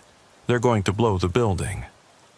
"The panic room is designed to survive explosions," Carver protested. "We should be safe here." "Not from military-grade explosives. If they level the building, we'll be buried alive." The irony wasn't lost on him. The panic room that was supposed to be their salvation was about to become their tomb. "Is there another way out?" Deputy Reeves asked. Carver was studying the building plan spread across the room's central table. "There's an emergency exit that leads to a tunnel system. It was designed as an escape route in case the main building was compromised." "Where does it come out?" "About 200 yards into the forest, near the old stone quarry. But Sheriff, if they've got the building surrounded..." "They'll be watching the tunnel exit too," Brennan finished. "But it's our only chance." He got back on the radio with the state police. "Commander, we have intelligence that the suspects are planning to detonate explosives in the building. We're evacuating through an emergency tunnel, but we'll need covering fire at the exit point." "Understood. Can you give us coordinates for the exit?" Carver provided the GPS coordinates while Brennan gathered the people in the panic room. "Listen carefully. We're going to move through an underground tunnel to an exit in the forest. When we come up, we'll be in a potential kill zone. Stay low, move fast, and follow my lead exactly." The tunnel entrance was hidden behind another false wall in the panic room. It opened onto a narrow concrete passage that had been carved directly through the bedrock beneath the lodge. Emergency lighting cast eerie shadows on the walls, and the air was stale and humid. "Single file," Brennan ordered. "Keep moving no matter what you hear from above." They had been in the tunnel for perhaps 5 minutes when the world exploded above them. The sound was deafening, a sustained roar that seemed to go on forever. Dust and debris rained down from the tunnel ceiling, and the emergency lights flickered ominously. "Keep moving," Brennan shouted over the noise. "Don't stop." Behind them, Whispering Pines Lodge was being systematically destroyed by carefully placed explosive charges. Everything that Robert Carver had built, everything that represented the new economy in Holloway County, was being reduced to rubble and memories. The tunnel seemed to go on forever, a claustrophobic passage through solid rock that felt like a throat waiting to swallow them. Several of the civilians were starting to panic, their breathing rapid and shallow in the confined space. "How much further?" someone asked. "Almost there," Carver replied, though his voice carried no confidence. Finally, they reached the tunnel's end, a steel ladder leading up to another secured door. Brennan climbed first, checking the electronic lock and the small periscope that showed the area outside. Through the periscope, he could see forest and undergrowth. No obvious signs of the shooters, but that didn't mean they weren't there. These people had shown themselves to be extremely thorough in their planning. "I'm going up first," he told the others. "If it's clear, I'll signal for the rest of you. If shooting starts, go back down the tunnel and wait." "Wait for what?" Deputy Reeves asked. "For the cavalry to arrive." Brennan opened the tunnel exit and emerged into the late afternoon sunlight. The forest was eerily quiet, with none of the normal sounds of wildlife that should have been present. That was a bad sign. Animals avoided areas where there had been recent violence. He moved carefully away from the tunnel entrance, scanning the surrounding trees for any sign of movement. Behind him, he could see a pillar of smoke rising from the direction of the lodge. The explosions had done their work thoroughly. 50 yards from the tunnel, he found what he was looking for: a clear field of fire that would allow the state police snipers to provide covering fire for the evacuation. He signaled for the others to come up. One by one, the survivors emerged from the tunnel and moved toward the rally point Brennan had identified. They were almost all clear when the shooting started. The first shot came from directly overhead, a sniper positioned in the canopy of a massive oak tree. The bullet passed so close to Brennan's head that he could feel the wind of its passage. "Sniper! Everyone down!"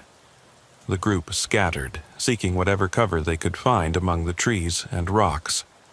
Brennan could see the muzzle flash from the sniper's position, but the shooter was well concealed and in an excellent tactical position. More shots followed, but these were different: the sharp crack of high-powered rifles from multiple directions. The state police snipers had identified the threat and were returning fire. "This is Brennan," he called into his radio. "We have survivors in the open. Coordinates." He rattled off their GPS position. "We need immediate extraction." "Copy that, Sheriff. Extraction team is en route. Hold position for 3 minutes." 3 minutes might as well have been 3 hours. The firefight in the forest canopy was intensifying, with shots echoing back and forth between the trees. Occasionally, debris would rain down as bullets struck branches and bark. Deputy Reeves had found cover behind a large boulder and was returning fire with his service weapon. It was largely ineffective at this range, but it might force the shooters to keep their heads down. "Tommy, conserve your ammunition," Brennan called out. "Let the state police handle the long-range work." But even as he said it, Brennan could see that the situation was deteriorating. More shooters were revealing their positions, and it was becoming clear that they had the area completely surrounded. The survivors were trapped in a kill zone with limited cover and no way to retreat. That's when the helicopters arrived. The sound came first, the distinctive whop-whop-whop of military rotors cutting through the air. Then the aircraft themselves appeared over the treetops, 2 black helicopters that looked like something from a war movie. "Federal agents," Brennan breathed. "About time." The helicopters didn't land. Instead, they hovered over the forest while heavily armed agents fast-roped down into the trees. Within seconds, the nature of the firefight changed completely. The agents moved through the forest with professional efficiency, their communications coordinated and their tactics flawless. They had night vision equipment, body armor, and weapons that made the shooters' rifles look like toys. "This is Agent Sarah Valdez, FBI Hostage Rescue Team," a voice crackled over Brennan's radio. "Sheriff, we have your position. Stay down while we clear the area." The final phase of the battle lasted less than 10 minutes. The shooters, for all their preparation and training, were no match for a federal tactical team with superior equipment and unlimited backup. One by one, their positions were overrun or abandoned. When the shooting finally stopped, the forest felt empty and lifeless. Smoke drifted through the trees, and the smell of gunpowder hung heavy in the air. But the nightmare was finally over.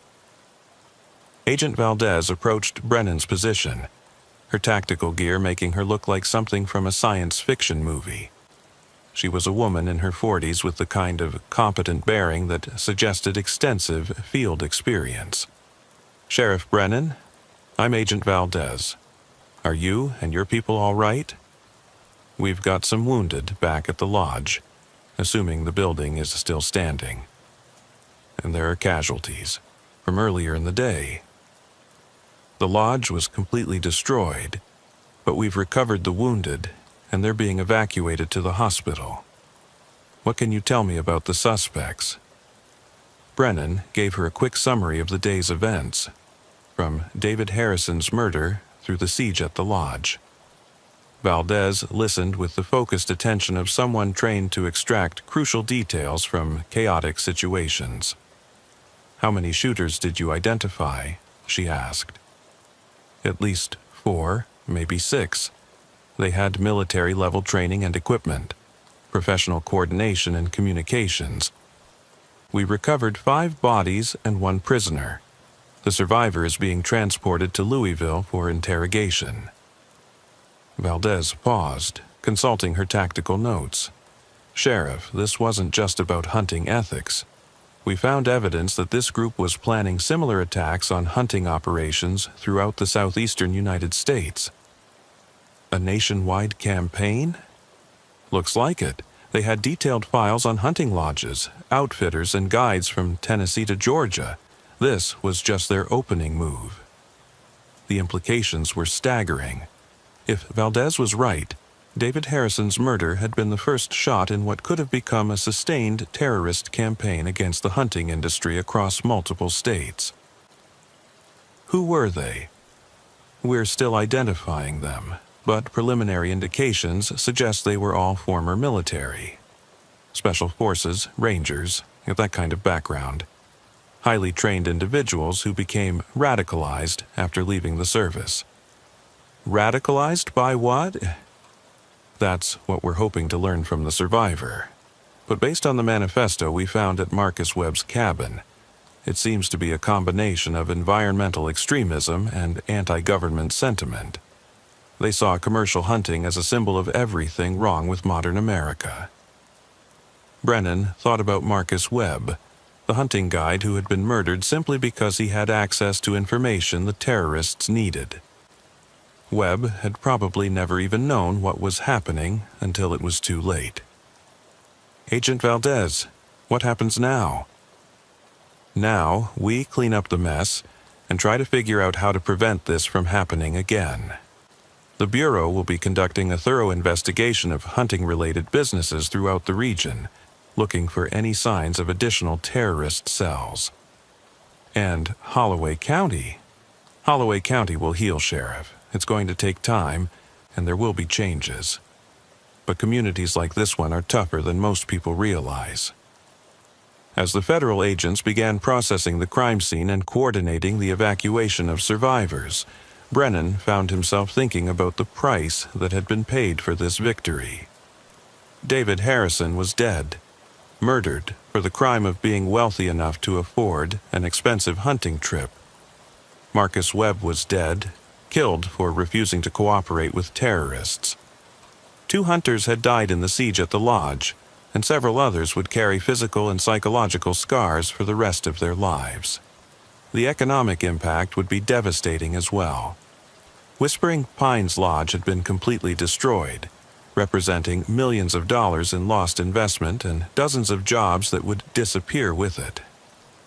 Other hunting operations would suffer as word of the attack spread, driving away clients who no longer felt safe visiting rural areas.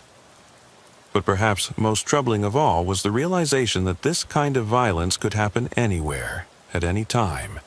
The terrorists hadn't been foreign enemies or urban extremists. They had been American military veterans who had somehow been twisted into believing that mass murder was an acceptable response to economic and social changes they didn't like. Deputy Reeves approached as Brennan was lost in these dark thoughts. "Sheriff, the state police want to know if you need anything.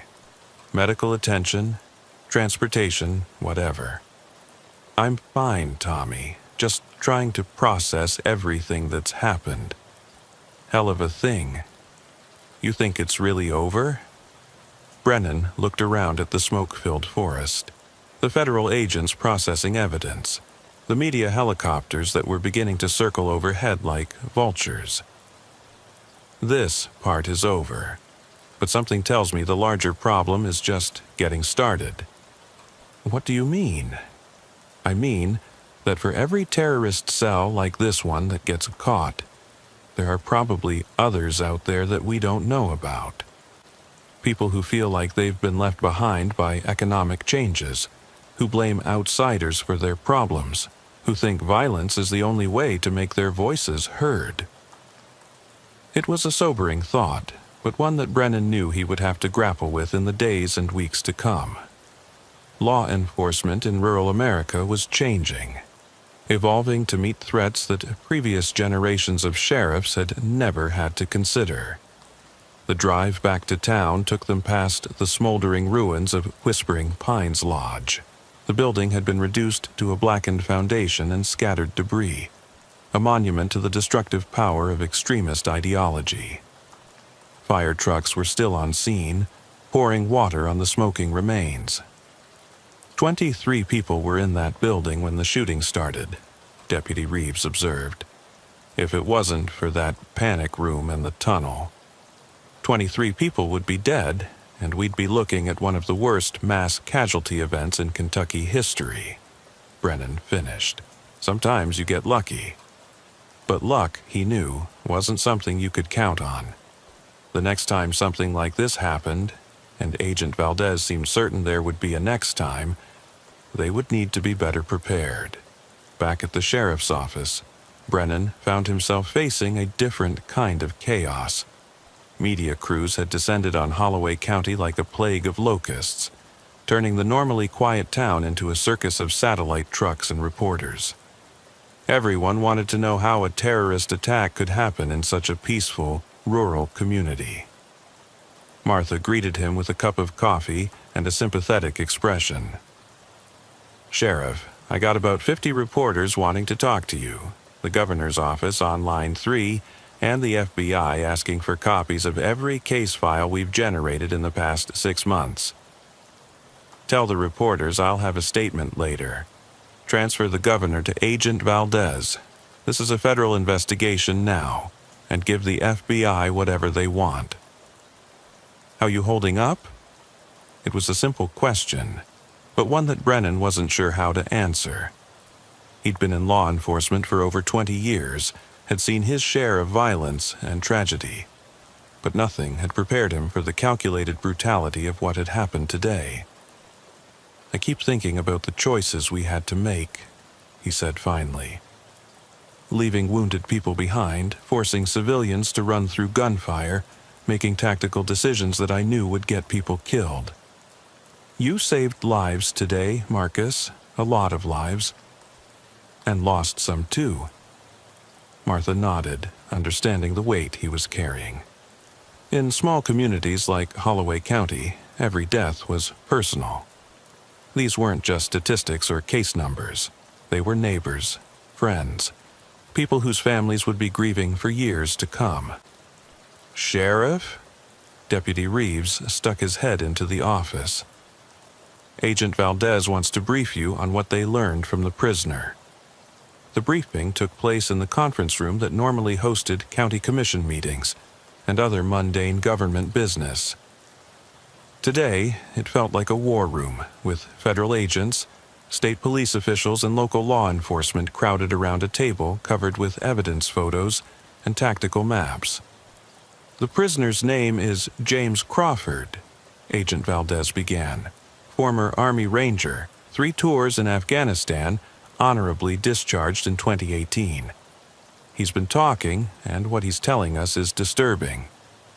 She activated a laptop computer that displayed a map of the southeastern United States. Red dots marked locations throughout Kentucky, Tennessee, Georgia, and the Carolinas. Crawford's group called themselves the Traditional Hunters Alliance. Their stated goal was to eliminate commercial hunting operations and return hunting to what they considered its pure, traditional roots. They saw wealthy outsiders and large-scale hunting businesses as a corruption of something sacred. "How many cells were there?" Brennan asked. Crawford claims there were at least 12 active cells, each responsible for a specific geographic region. The Holloway County attack was meant to be the opening shot in a coordinated campaign that would have targeted hunting lodges, outfitters, and guides throughout the region. Meant to be? Crawford's arrest and the destruction of his cell has compromised the entire network. We're coordinating with law enforcement agencies throughout the Southeast to identify and arrest the other cell members before they can act. Agent Valdez clicked to the next slide, which showed photographs of the 5 dead terrorists. They all looked like ordinary middle-aged men, the kind of people you might see at any rural gas station or diner. All former military, all with exemplary service records. No criminal histories, no previous involvement with extremist groups. They were recruited through online forums dedicated to traditional hunting practices and gradually radicalized over a period of months. Recruited by who? That's the million-dollar question. Crawford insists that the leadership of the Traditional Hunters Alliance operated through encrypted communications and that he never met them face-to-face. But someone had to be coordinating this operation, providing funding and equipment. Brennan studied the photographs, trying to understand how decorated veterans could be twisted into believing that mass murder was justified. What turned them? Economic displacement seems to be a common factor. All of them had struggled to find work after leaving the military. Several had lost jobs to automation or foreign competition. They felt betrayed by a country they had served faithfully, abandoned by a system that no longer had a place for their skills. And they blamed hunters? They blamed what hunting had become. In their minds, traditional hunting was about respect for nature, self-reliance, and earning your success through skill and patience. Commercial hunting operations represented everything wrong with modern America. Wealth buying privilege, tradition being corrupted by money, outsiders coming in and ruining local communities. It was a twisted logic, but Brennan could see how it might appeal to people who felt powerless and forgotten. The hunting industry had changed dramatically in recent decades, with wealthy clients increasingly drawn to luxury lodges that offered guaranteed success rather than traditional guides who provided knowledge and hard work. What happens to Crawford? He'll be charged under federal terrorism statutes, life in prison without the possibility of parole, assuming he cooperates fully with our investigation. And the other cells? We've already arrested 6 individuals in Tennessee and Georgia. The others seem to have gone underground, but we'll find them eventually. Agent Valdez closed her laptop and gathered her files. "Sheriff, I want you to know that your actions today probably prevented a much larger tragedy. If the Traditional Hunters Alliance had been allowed to carry out their full plan, we could have been looking at hundreds of casualties across multiple states. It was small comfort, given the price that had already been paid, but perhaps the deaths in Holloway County would serve as a warning that would save lives elsewhere." After the federal agents left, Brennan found himself alone in his office for the first time since David Harrison's body had been discovered that morning. It felt like a lifetime ago, though less than 12 hours had actually passed. He thought about the choices that had led to this moment, the decisions, both large and small, that had shaped the day's events. If Marcus Webb had refused to provide information to the terrorists, would he still be alive? If Billy Hackett hadn't been manipulated by grief and anger, would he have become involved at all? If Brennan had handled the siege differently, could more lives have been saved? These were questions that would haunt him for years to come, part of the psychological burden that came with wearing a badge in a violent world. But they were also questions that he couldn't afford to dwell on now. There was still work to be done. The phone rang, interrupting his brooding. It was Dr. Shaw, calling from the hospital where the wounded were being treated. "Marcus, I thought you'd want to know that all the survivors are going to make it. The 2 hunters who were left behind in the lodge both have serious injuries, but they'll recover completely with time." "That's good news, Doc. What about the psychological impact?" "That's going to take longer to heal. Several of them are showing signs of severe trauma. They're going to need counseling, maybe for years." Brennan wasn't surprised. Civilians who survived mass violence often carried invisible wounds that took longer to heal than physical injuries. Holloway County would need to find ways to help these people rebuild their lives. "Doc, I need to ask you something, and I want an honest answer. Could we have done anything differently? Could we have saved more lives?" There was a long pause before Dr. Shaw answered. "Marcus, I've been dealing with violent death for 40 years. I've seen every kind of tragedy you can imagine, and I can tell you that what happened today was the result of careful planning by dangerous people who were committed to causing maximum harm. You and your people responded as well as anyone could have under impossible circumstances. But people died? Yes, people died, and that's tragic. But a lot more people would have died if you hadn't been there to make the hard choices." After Dr. Shaw hung up, Brennan sat in the growing darkness of his office, thinking about the future of law enforcement in Holloway County. The events of the day had exposed vulnerabilities that would need to be addressed, gaps in training and equipment that could prove fatal in future emergencies. Rural sheriff's departments across the country would need to adapt to the reality of domestic terrorism, training for threats that had once seemed unimaginable in small farming communities. The days when the biggest worry was drunk drivers and domestic disputes were over. But perhaps most importantly, they would need to find ways to address the underlying conditions that bred extremism. Economic displacement, social isolation, and the feeling that rapid change was leaving entire communities behind. Deputy Reeves knocked on the office door, carrying a stack of paperwork that would need to be completed before the day was officially over. "Sheriff, the FBI wants complete incident reports from everyone who was involved. They're particularly interested in the timeline of events and any communications we had with the suspects." "We'll get it done, Tommy. But first, I want you to go home and get some rest. It's been a hell of a day." "What about you?" Brennan looked at the pile of paperwork, thought about the media crew still camped outside, and considered the phone calls he would need to make to the families of the people who had died. "I'll be here for a while longer." As Deputy Reeves left, Brennan began the slow, methodical process of documenting the day's events for the federal investigation. Each report would become part of a larger file that would help law enforcement agencies across the country understand how domestic terrorism could emerge in rural communities. Outside his window, Holloway County was settling into an uneasy quiet. The media crews would pack up and move on to the next story. The federal agents would return to their field offices, and the tourists who had been drawn by the violence would eventually lose interest. But the community would remain, scarred but resilient, forced to confront the reality that the modern world's problems could reach even the most remote corners of rural America. The healing would take time, and some wounds might never fully close. Sheriff Marcus Brennan had learned that morning that his county was not immune to the darker currents of contemporary American life.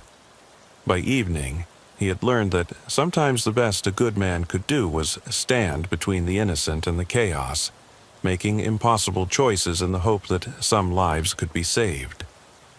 It was a lesson he would carry with him for the rest of his career, a reminder that in a world where ideology could justify any atrocity, the thin blue line was sometimes all that stood between civilization and barbarism.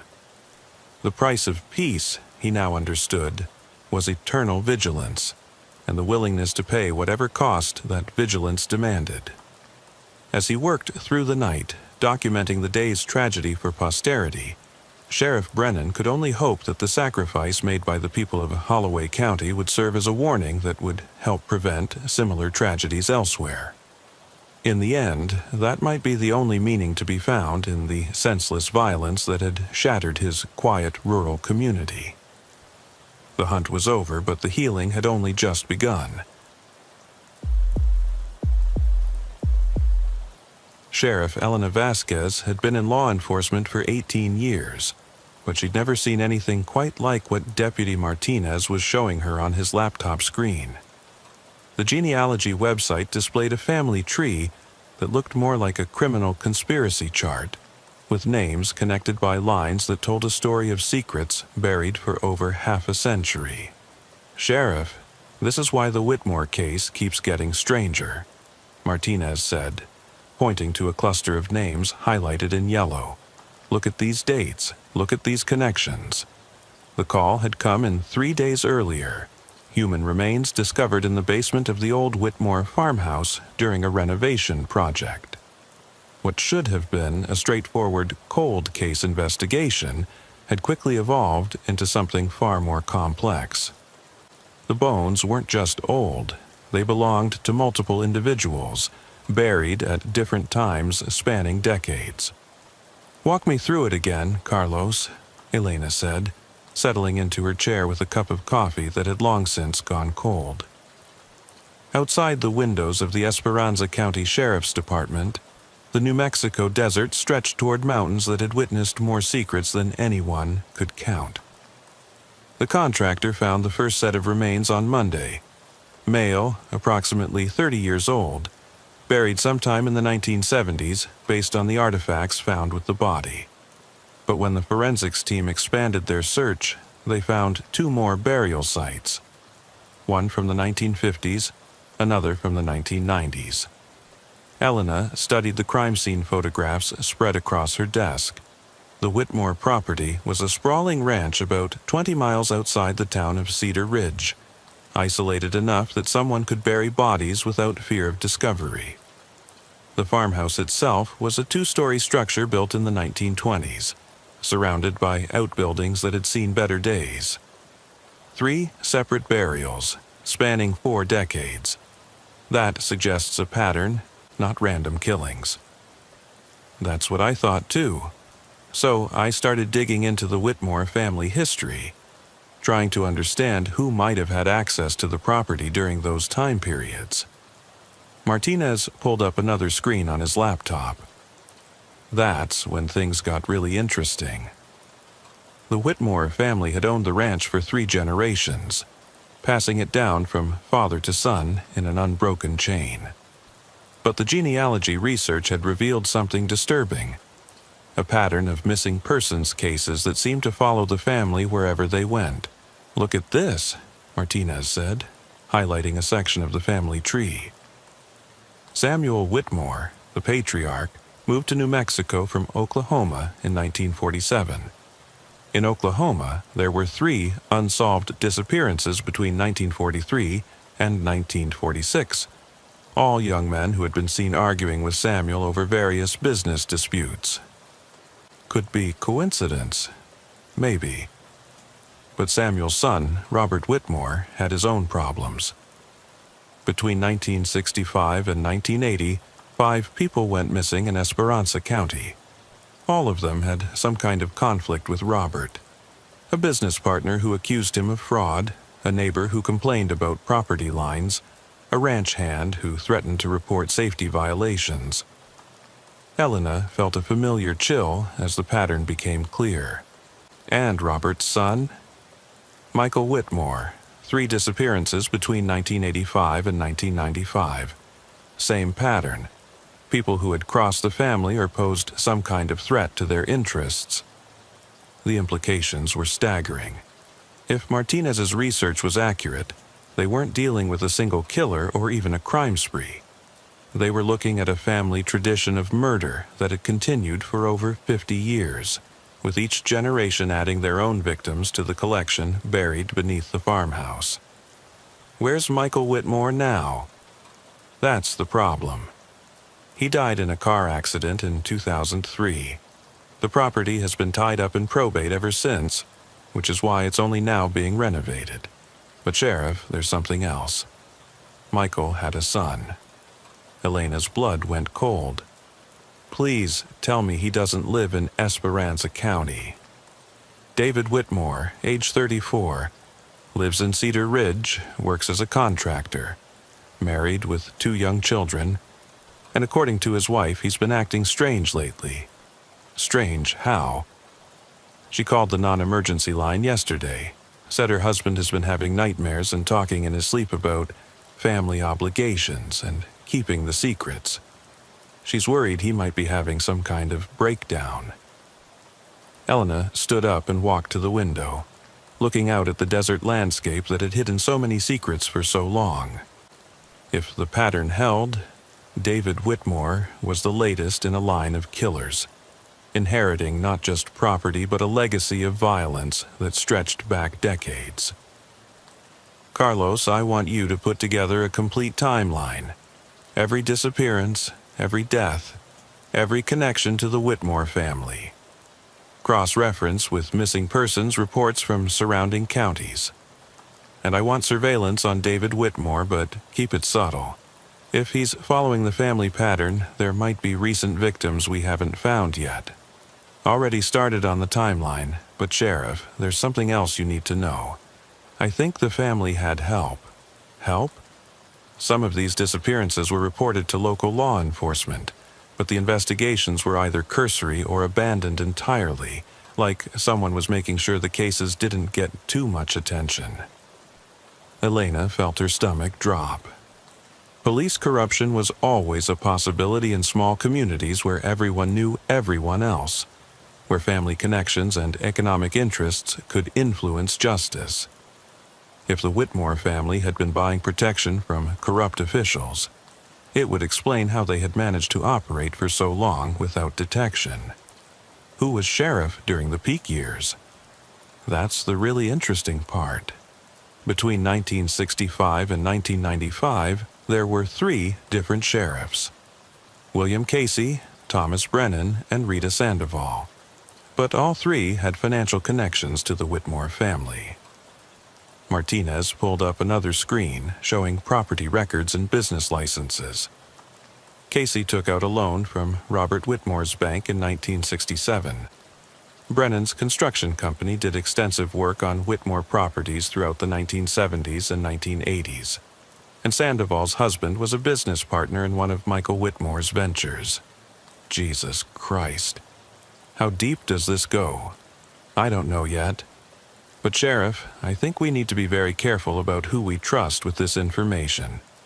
If there's still corruption in the system, if people are still protecting the Whitmore family, Elena understood the implication. If they moved too quickly or shared information with the wrong people, evidence could disappear, and David Whitmore could be warned to flee or destroy evidence. They would need to investigate carefully, using only personnel they could trust completely. Who else knows about this? Just you, me, and the forensics team from the State Crime Lab. I've been keeping everything compartmentalized. Good. Keep it that way for now. I want to visit the Whitmore property myself, see what we're dealing with firsthand. The drive to the Whitmore ranch took Elena through some of the most beautiful and desolate country in New Mexico.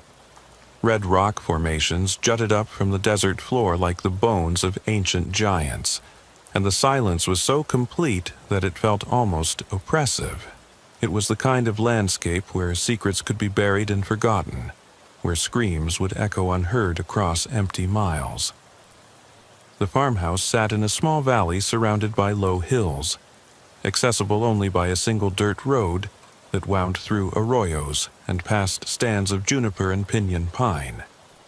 It was an ideal location for someone who valued privacy, but it was also perfect for someone who needed to dispose of bodies without detection. The forensics team from the State Crime Lab was still on scene, carefully excavating the basement area where the remains had been found. Dr. Jennifer Walsh, the chief forensic anthropologist, met Elena at the front door of the house. Sheriff Vasquez, I'm glad you're here.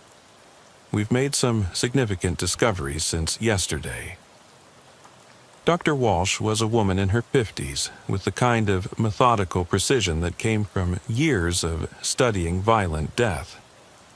She led Elena through the house to the basement entrance where bright work lights had been set up to illuminate the excavation area. As Deputy Martinez probably told you, we've identified 3 distinct burial sites so far. But there's something else. Look at this. She led Elena to a corner of the basement where a section of the concrete floor had been carefully removed. Beneath it, the earth was dark and rich, as if it had been disturbed many times over the years. This isn't just a burial site, Dr. Walsh explained. It's a disposal system.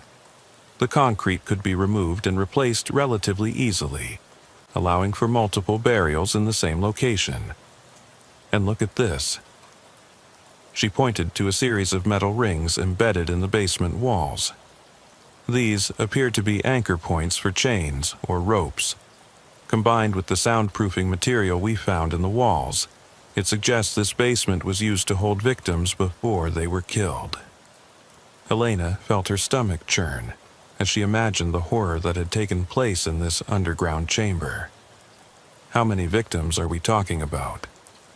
Based on the bone fragments and dental remains we've recovered so far, at least 12 individuals, but we're only about halfway through the excavation process. 12 victims, buried over decades in a basement that had been designed specifically for torture and murder. Elena had investigated some terrible crimes during her career, but nothing approached the systematic nature of what the Whitmore family had apparently been doing.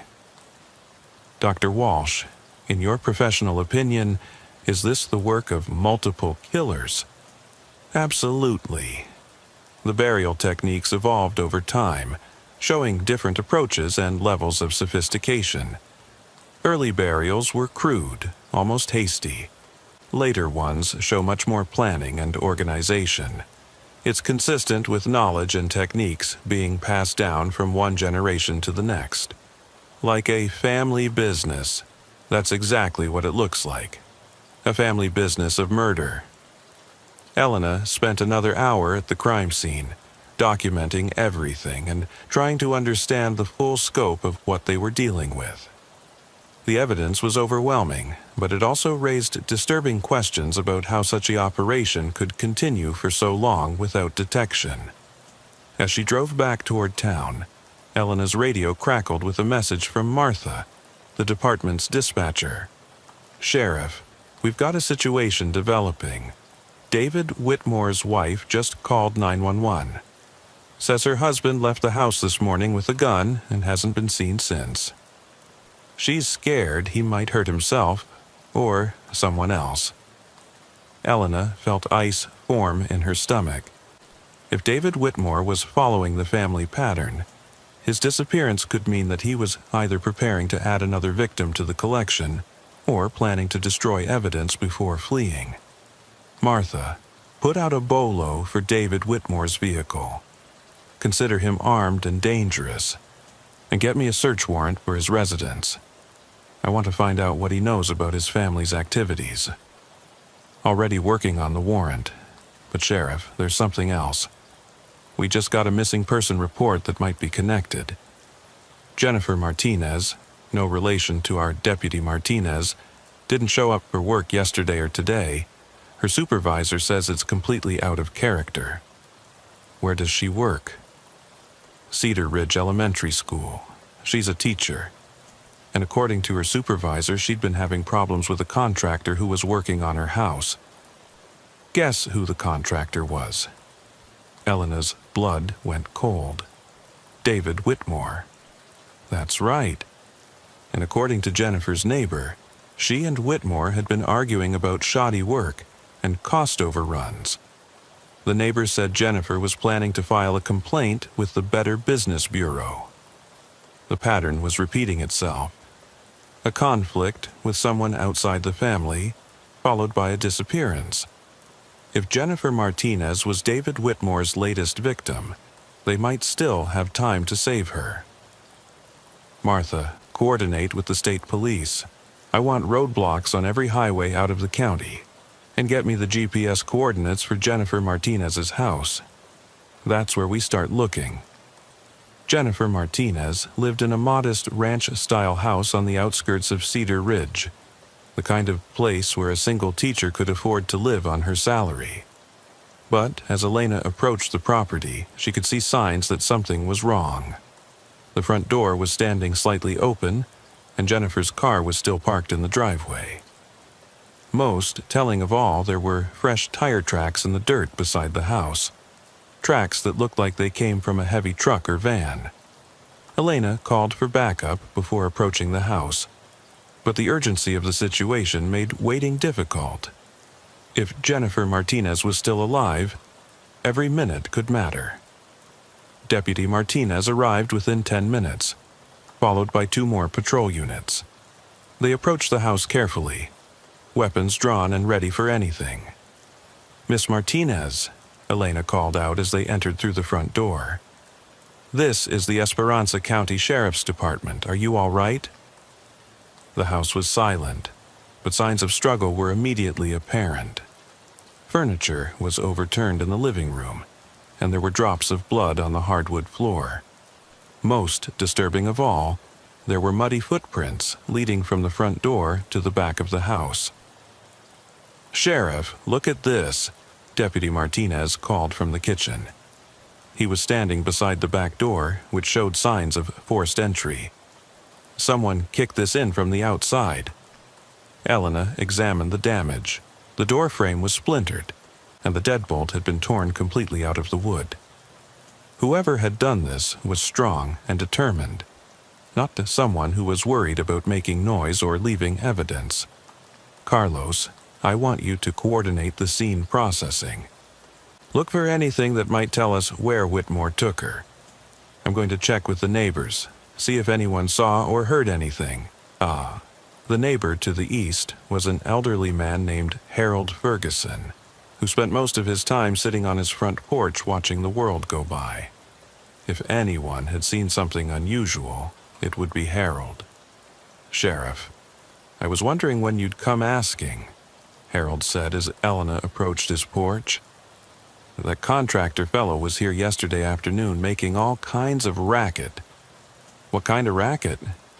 "Yelling and carrying on about being cheated and disrespected. Jenny came outside to try to calm him down, but he just got more agitated. Finally, she went back inside and locked the door." "What happened then?" "He left, but he came back after dark. I heard his truck pull up around 9 o'clock, but I didn't see him leave. Figured he was working late or something." Elena felt her heart race. If David Whitmore had returned after dark, it meant the attack on Jennifer Martinez had been planned, not a spontaneous act of violence. "Harold, did you hear anything else? Any sounds that might have been a struggle or someone calling for help?" "Well, now that you mention it, I did hear some thumping and banging around 10:30. Thought maybe Jenny was moving furniture or something. But thinking back on it, it did seem kind of late for that kind of work." "Why didn't you call the police?" Harold looked embarrassed. "To tell you the truth, Sheriff, Jenny and I ain't been getting along too well lately. She complained about my dogs barking, and I complained about her music being too loud. I figured whatever was going on over there was her own business." It was a common problem in rural communities. Neighbors who minded their own business to a fault, sometimes with tragic consequences. If Harold had called the police when he heard the sounds of struggle, Jennifer Martinez might still be safe. Elena returned to Jennifer's house to find that the crime scene team had made some disturbing discoveries. In addition to the signs of struggle in the living room, they had found evidence that Jennifer had been bound and gagged before being removed from the house. "Sheriff, look at this," one of the technicians said, pointing to marks on the hardwood floor. "Rope burns and scuff marks like someone was dragged across the floor. And we found duct tape residue on the kitchen counter." "Any idea where he might have taken her?" "Based on the tire tracks outside, we're looking for a heavy-duty pickup truck or van. The tread pattern matches Goodyear Wrangler tires. size 265/70R17. It's a common size, but it should help narrow down the search. Elena's radio crackled with an update from the state police. Sheriff, we've got a hit on the bolo. David Whitmore's truck was spotted heading north on Highway 25 about an hour ago. Units are in pursuit. I'm en route, Elena replied, heading for her patrol car at a run. If they could catch Whitmore before he reached whatever destination he had in mind, they might still be able to save Jennifer Martinez. The chase led them through some of the most remote territory in Esperanza County, along winding mountain roads that offered spectacular views and deadly drop-offs. David Whitmore was driving like a man with nothing to lose, taking curves at speeds that would have been suicidal for most drivers. Elena coordinated the pursuit from her patrol car, staying in radio contact with the state police units that were actually doing the chasing. The goal was to contain Whitmore without forcing him into a crash that might kill both him and his victim. All units, be advised that the suspect vehicle may contain a hostage, Elena broadcasted. Do not attempt a pit maneuver or any other aggressive stopping technique without authorization. The pursuit continued for nearly an hour, winding through national forest land where the road became increasingly narrow and dangerous. Finally, Whitmore's truck broke down on a steep grade, steam pouring from under the hood. "He's stopped," came the radio call from the lead pursuit vehicle. Suspect is out of the truck and running into the forest on foot. Elena arrived at the scene just as the state police were setting up a perimeter. Whitmore's truck was positioned sideways across the road, its engine smoking and obviously disabled. But more importantly, the truck bed was empty. No sign of Jennifer Martinez. "Where is she?" Elena demanded as she approached the abandoned vehicle. Sergeant Riley of the state police was coordinating the search efforts. No sign of the victim in the truck. Either he dropped her off somewhere along the way or... He didn't finish the sentence, but Elena understood the implication. David Whitmore might have already killed Jennifer Martinez and disposed of her body before leading them on this chase. "Sergeant, I need a K-9 unit and a helicopter if you can get one. If Martinez is still alive, she could be anywhere in these mountains. Helicopter is en route from Albuquerque. K-9 unit should be here within 30 minutes. Elena studied the terrain around them, trying to think like someone who needed to hide a victim quickly. The forest was dense with pine and aspen trees, but there were also numerous ravines and abandoned mine shafts where a body could be concealed. "Sheriff," one of the state troopers called out, "we found something." He was standing beside Whitmore's truck, holding a cell phone that had been left on the driver's seat. "It's been receiving text messages. Looks like someone's been coordinating with the suspect." Elena examined the phone, scrolling through the message history. What she found made her blood run cold. Phase 1 complete. Package secured. Moving to Location 7 as planned. Cleanup will commence at sunset. The messages were coming from an unknown number, but they clearly indicated that David Whitmore wasn't acting alone. Someone else was involved, someone who knew about the family's activities and was helping to coordinate this latest kidnapping. "Sergeant Riley, we need to trace these phone numbers immediately, and I want that search expanded. We're not just looking for one man anymore." As the search team spread out through the forest, Elena found herself thinking about the pattern of corruption that Deputy Martinez had uncovered. If members of law enforcement had been protecting the Whitmore family for decades, it was possible that the corruption continued into the present day. Who could she trust? Who might be feeding information to David Whitmore or his accomplices? The paranoid thoughts made her feel sick, but she couldn't afford to ignore the possibility. Her radio crackled with a message from the helicopter pilot. "Sheriff, we've got visual on a subject moving through the forest about 2 miles northeast of your position. Single individual moving quickly through heavy terrain. That's gotta be Whitmore. Vector the ground teams toward that location. But even as she coordinated the pursuit of David Whitmore, Elena couldn't shake the feeling that they were missing something important. The text messages suggested a level of organization that went beyond what one desperate man could accomplish on his own. The helicopter pilot's voice came over the radio again. "Sheriff, I'm seeing something else. There's a structure in a clearing about 3 miles north of the suspect's position. Looks like some kind of cabin or outbuilding. No visible activity, but it might be worth checking out." Elena felt her instincts screaming that the cabin was important. "Can you get me GPS coordinates?" "Roger. Coordinates are 35.7128 north, 105.9378 west."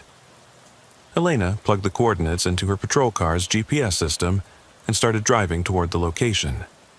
If Jennifer Martinez was being held somewhere in these mountains, an isolated cabin would be the perfect place to hide her.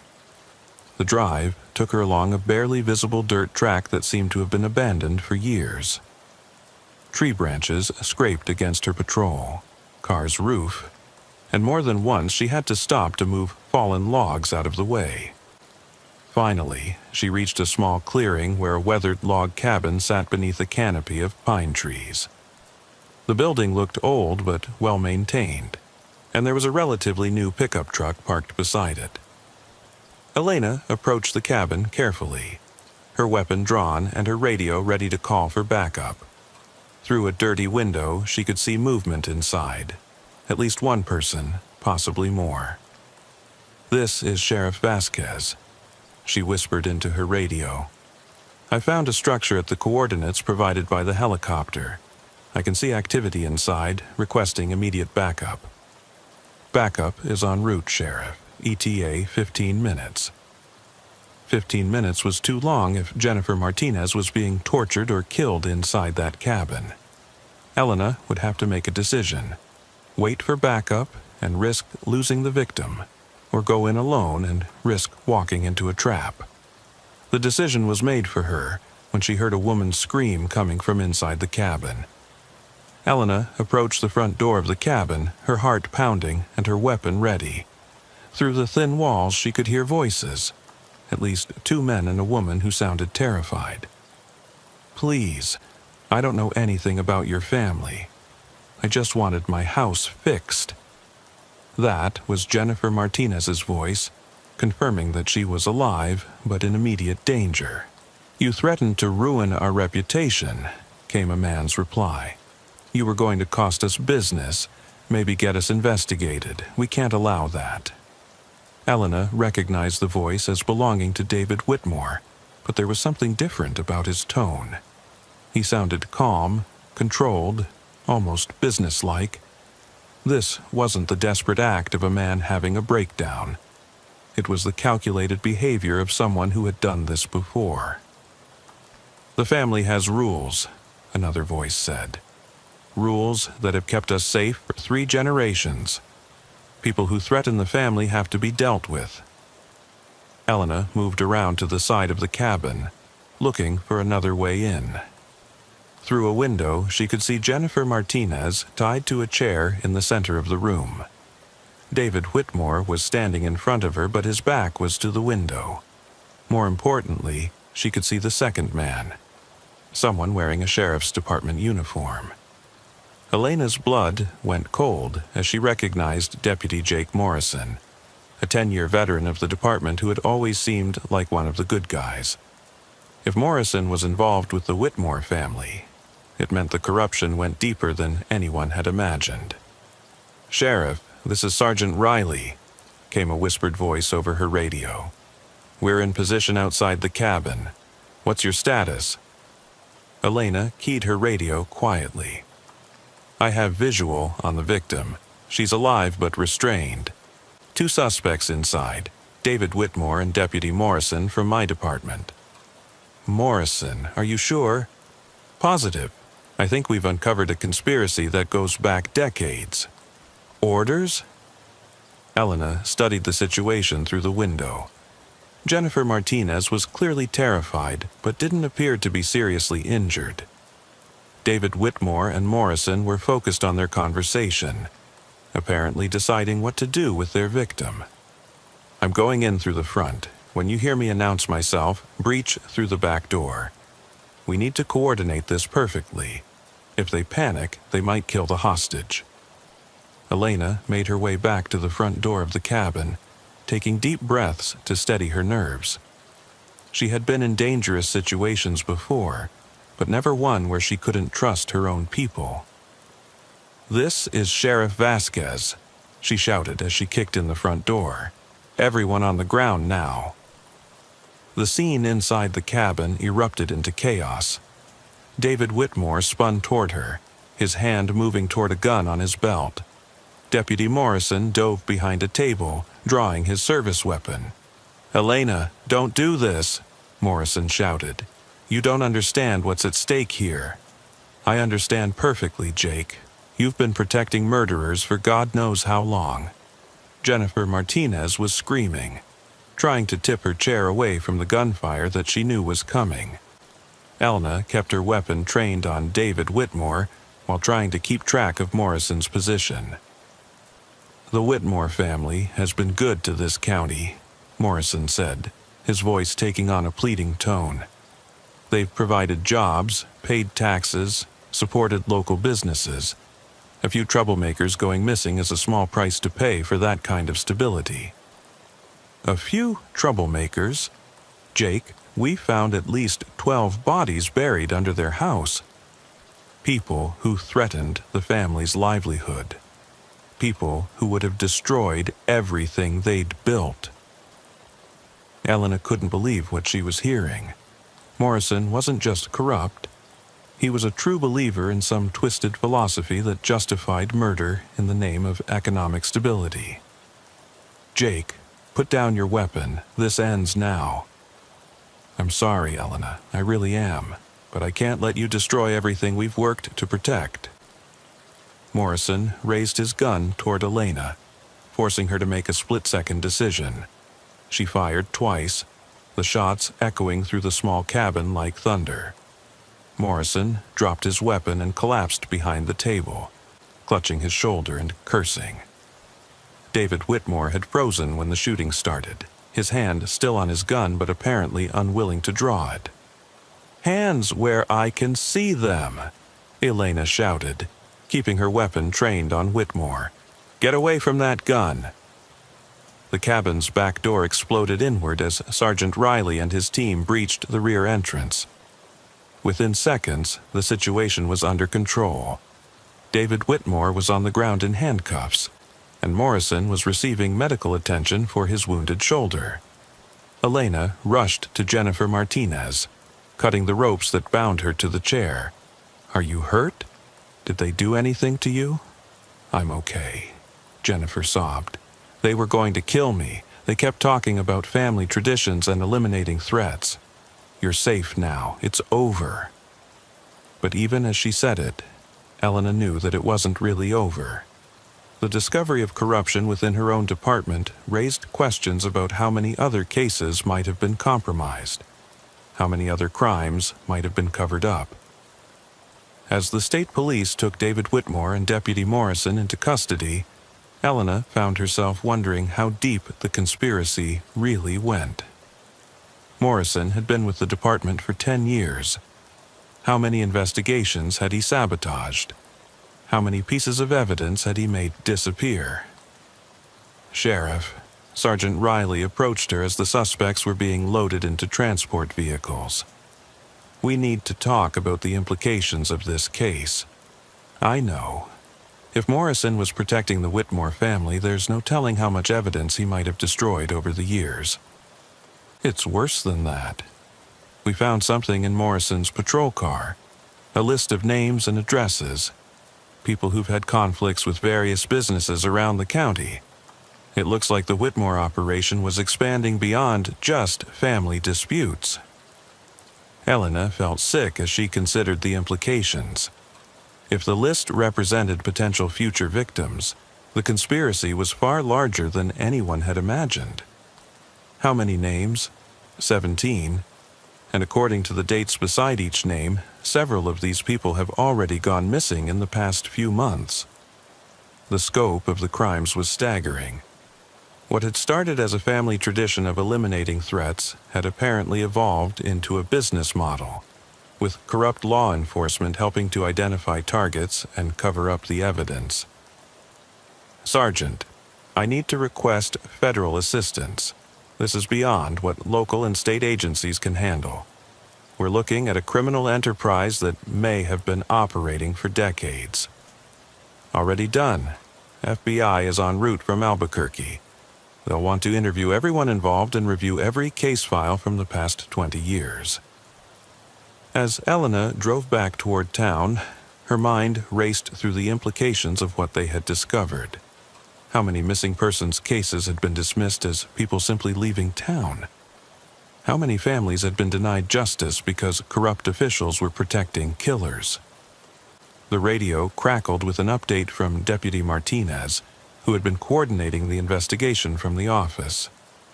Sheriff, we've got a problem. Word is getting out about Morrison's arrest, and some people are starting to panic. I've had 3 calls in the past hour from people wanting to know if their missing relatives might be connected to this case. That's going to be a long conversation, Carlos. We may need to reopen dozens of cold cases. There's something else. I've been going through Morrison's desk and his computer files.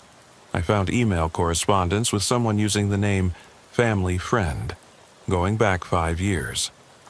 Looks like Morrison was getting regular payments for providing information about ongoing investigations. Elena felt her stomach drop. If Morrison had been selling information about police investigations, it meant that other criminals besides the Whitmore family might have benefited from his corruption. How much money are we talking about? Hard to say exactly, but based on what I can find, it looks like Morrison made at least $50,000 over the past 5 years. All of it deposited in a bank account in Las Cruces under his wife's name. $50,000 was a fortune for someone making a deputy's salary. It was more than enough to buy silence and cooperation in covering up serious crimes. Carlos, I want you to secure Morrison's office and his patrol car. Don't let anyone else touch anything until the FBI gets here. And start making a list of every case Morrison was involved with in the past 10 years. We're going to have to review all of them. The drive back to town took Elena past the Whitmore Ranch, where the forensics team was still excavating the basement burial site. The discovery of corruption within her own department had added a new dimension to the investigation, raising questions about how many other victims might be buried on the property. Dr. Walsh was waiting for her when she arrived at the ranch, her expression grim. Sheriff, we've made some additional discoveries that you need to know about. More bodies? Worse. We found a room behind the basement burial area, a hidden chamber that was accessed through a concealed door. Inside, we discovered what appears to be a record-keeping system for the family's activities. Dr. Walsh led Elena down into the basement, past the excavation areas where technicians were still carefully removing human remains. The hidden chamber was small, perhaps 8 feet by 10 feet, with stone walls that felt like a medieval dungeon. "Look at this," Dr. Walsh said, pointing to a series of ledger books arranged on a makeshift shelf.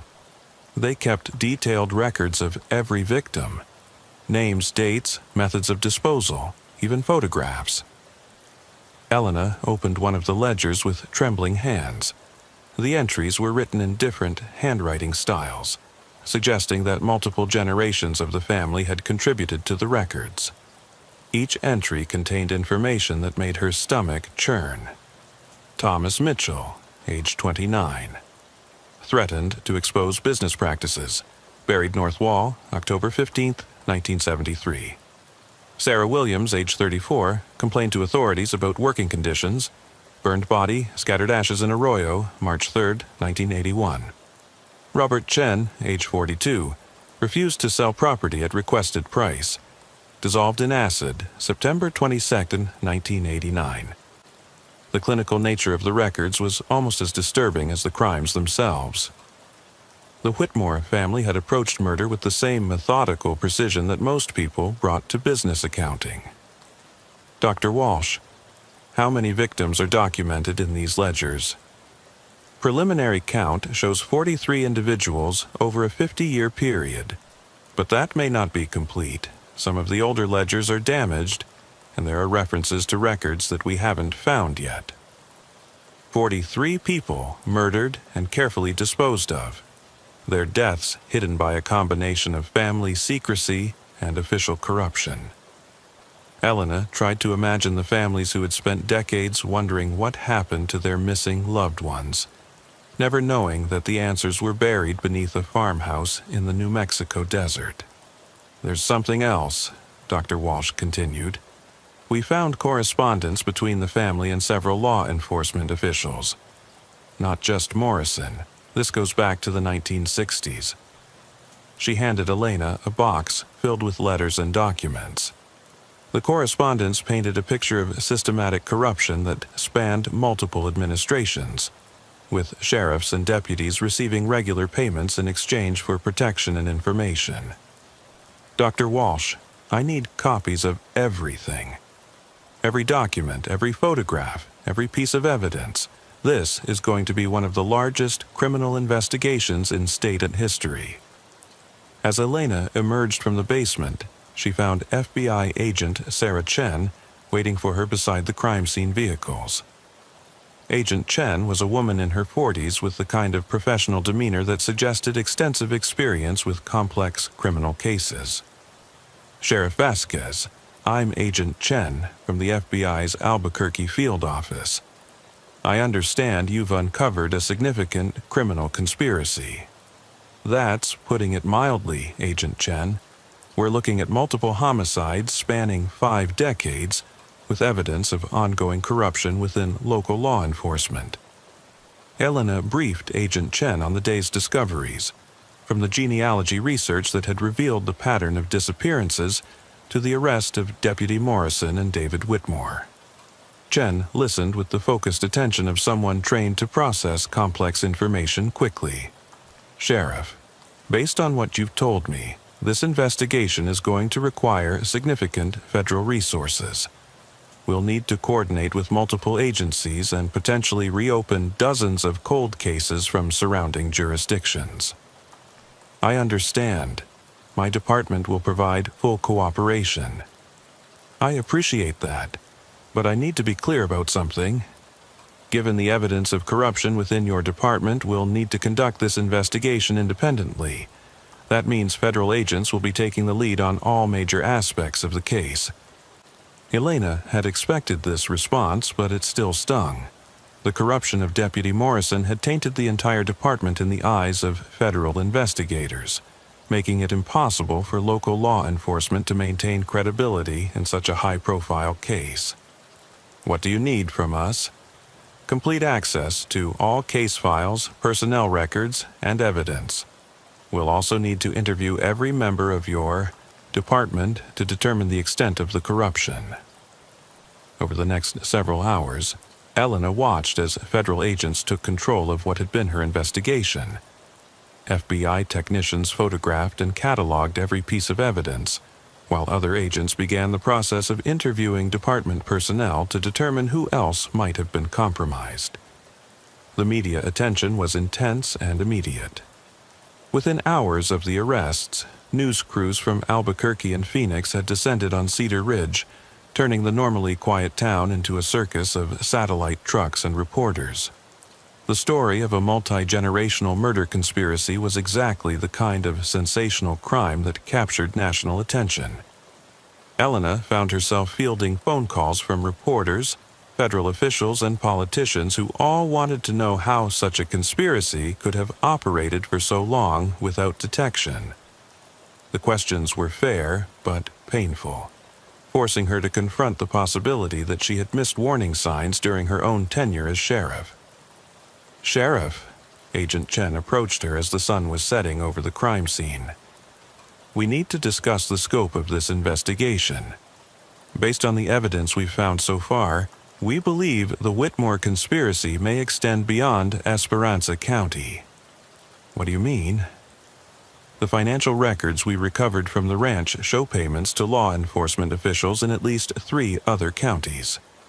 We think this family was operating a regional network of corruption and murder. Elena felt sick.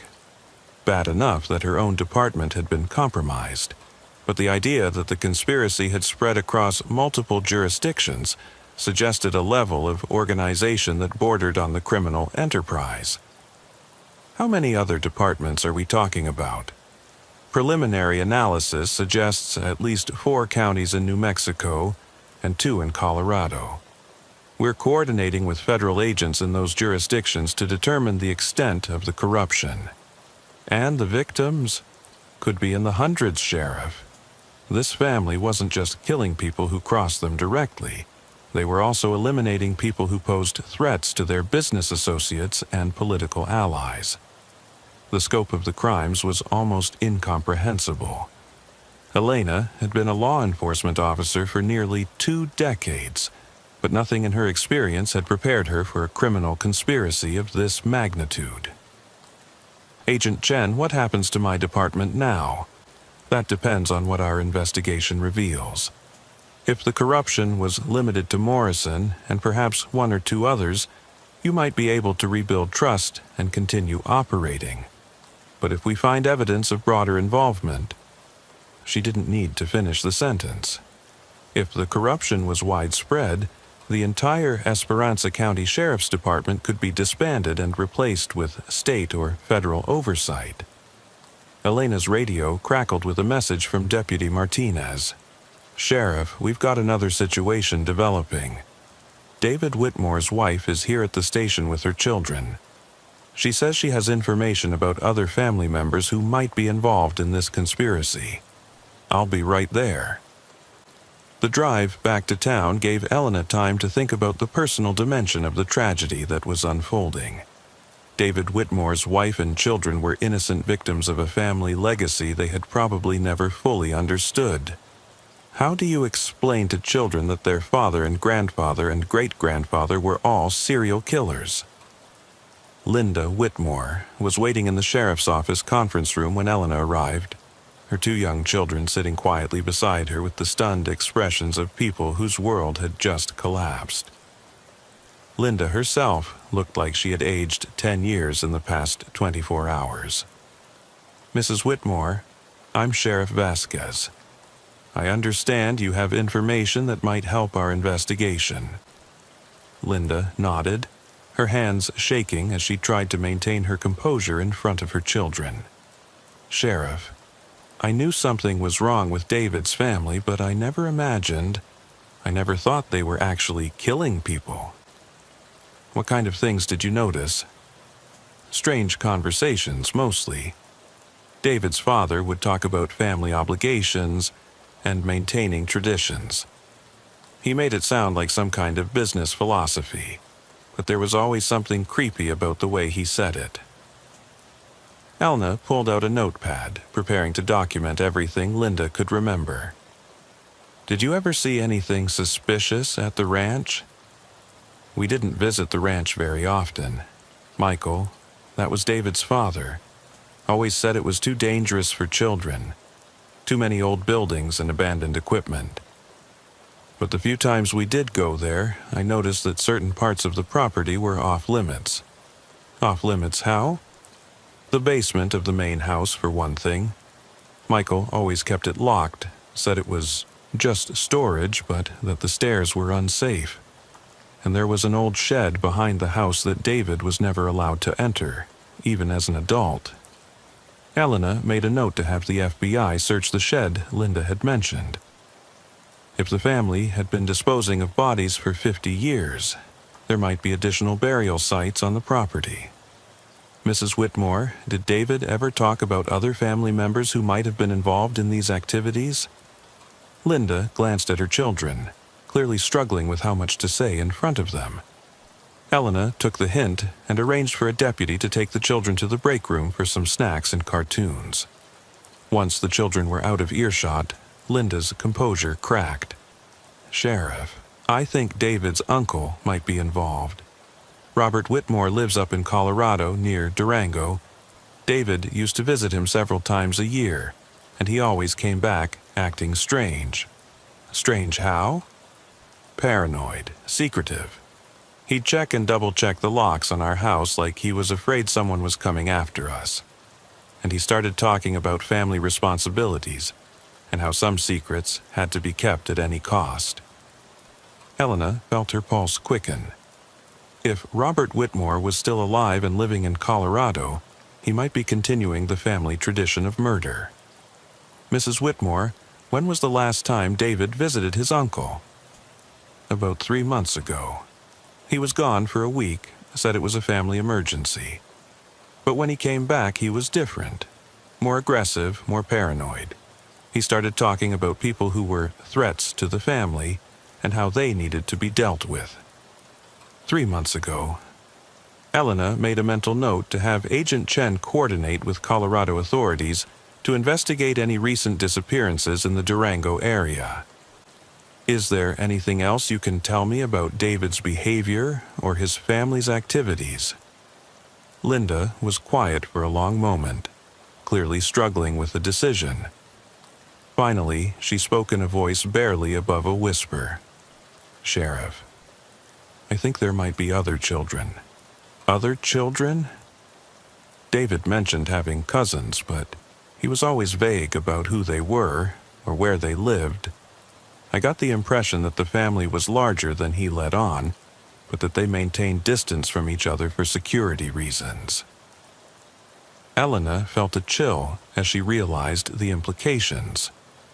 If the Whitmore family had deliberately scattered across multiple states to avoid detection, there could be active killers operating throughout the region. "Mrs. Whitmore, did David keep any family records, photo albums, genealogy charts, address books?" "There's a lockbox in our closet.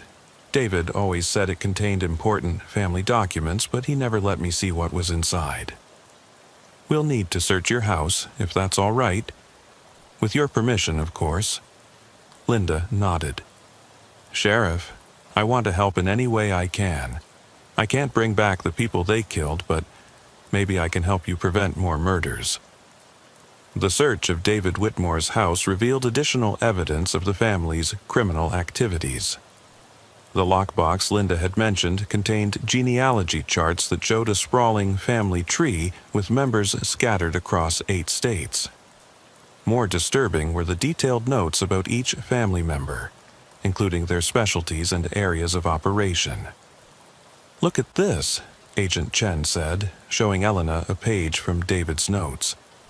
"Robert Whitmore, Colorado, specializes in outdoor accidents. Michael Whitmore Jr., Texas, vehicle incidents. Sarah Whitmore Thompson, Arizona, medical emergencies." They were coordinating their murder methods to avoid patterns that might attract attention. Exactly. Each family member specialized in a different type of killing, making it almost impossible for law enforcement to connect the crimes.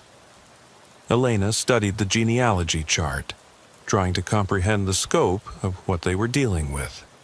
If the family had been operating for 50 years with members in 8 states, the total number of victims could be in the hundreds. "Agent Chen, how do we even begin to investigate something this large?" "Very carefully and very systematically. We'll coordinate with federal agents in every state where family members are located. Simultaneously raid all known addresses, seize all records, and conduct interviews with anyone who might have information." "When?" "Tomorrow morning. We can't afford to wait. If word gets out about what we've discovered, family members might destroy evidence or flee the country." That night, Elena couldn't sleep.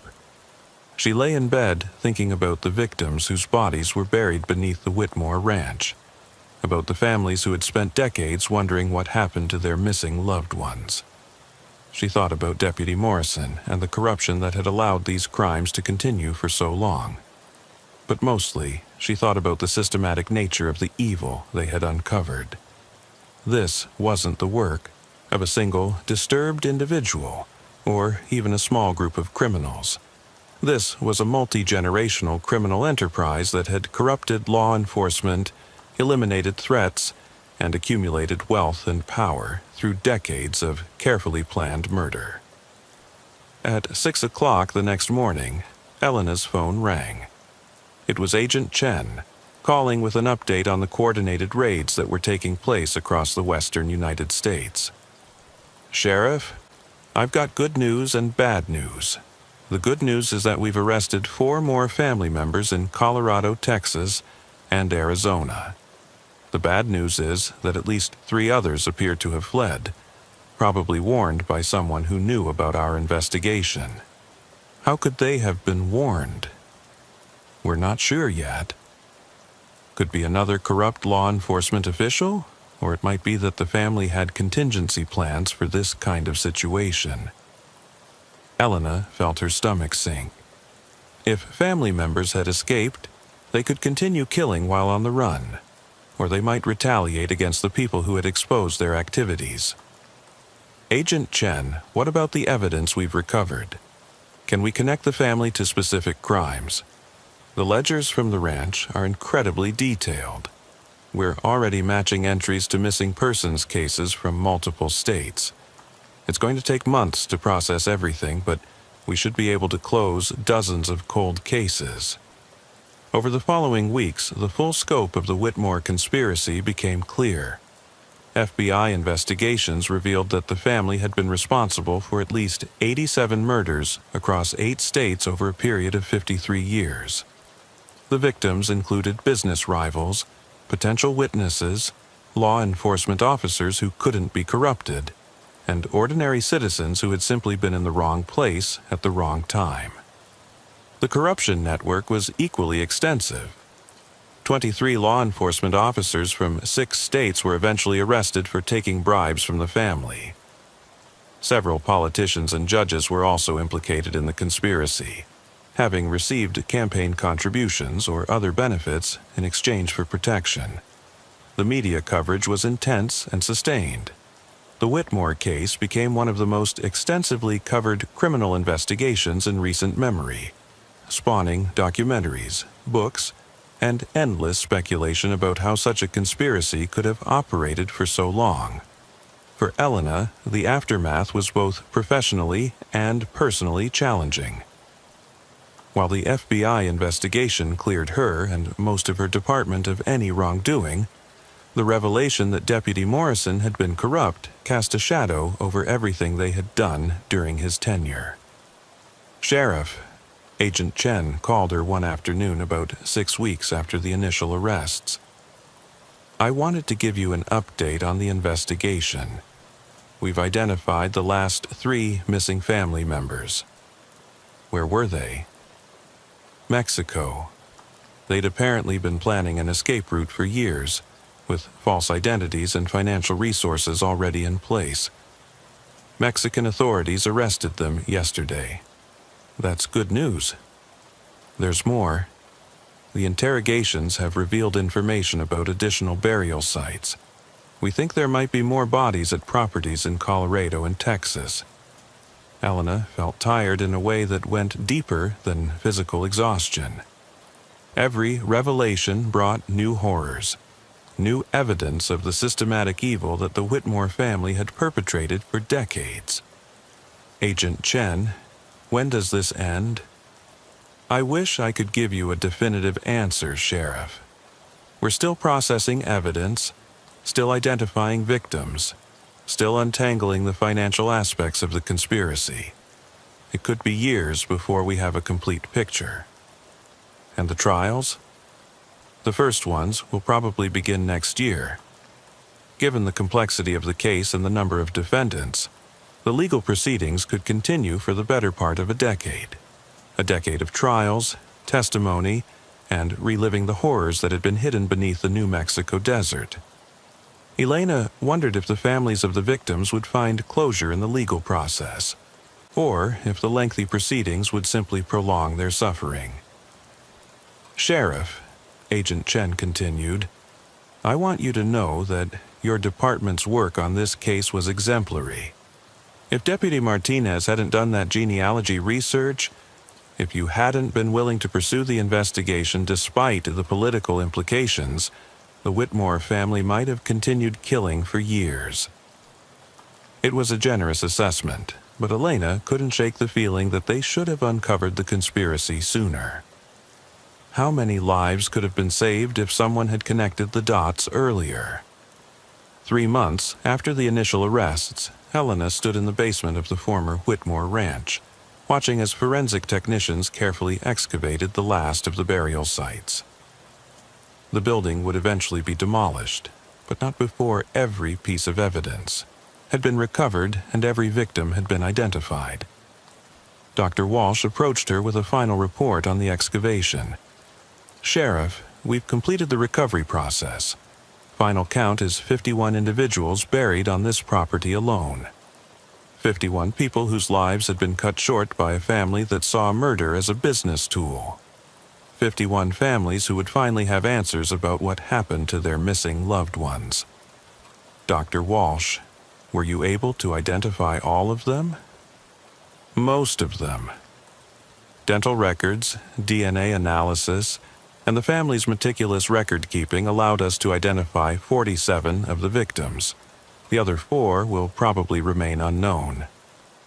Elena thought about those 4 unknown victims. People who had been so thoroughly erased that even their identities couldn't be recovered. In some ways, they represented the ultimate tragedy of the Whitmore conspiracy. Not just murder, but the complete obliteration of human existence. What happens to the property now? The state will probably sell it eventually, once all the legal proceedings are complete. I doubt anyone will want to live here, given the history. As Elena drove away from the ranch for the last time, she reflected on the lessons the case had taught her about the nature of evil and the importance of vigilance in law enforcement. The Whitmore family had succeeded for so long because they understood how to exploit the weaknesses in the system: corruption, jurisdictional boundaries, and the tendency of people to mind their own business. But they had also succeeded because good people had failed to ask the right questions, failed to see the patterns that should have been obvious in retrospect. The price of that failure had been measured in dozens of lives and decades of unpunished crime. The Whitmore case would reshape law enforcement in rural New Mexico for years to come. New protocols were established for investigating missing persons cases. New oversight mechanisms were put in place to prevent corruption, and new training programs were developed to help officers recognize the signs of organized criminal activity.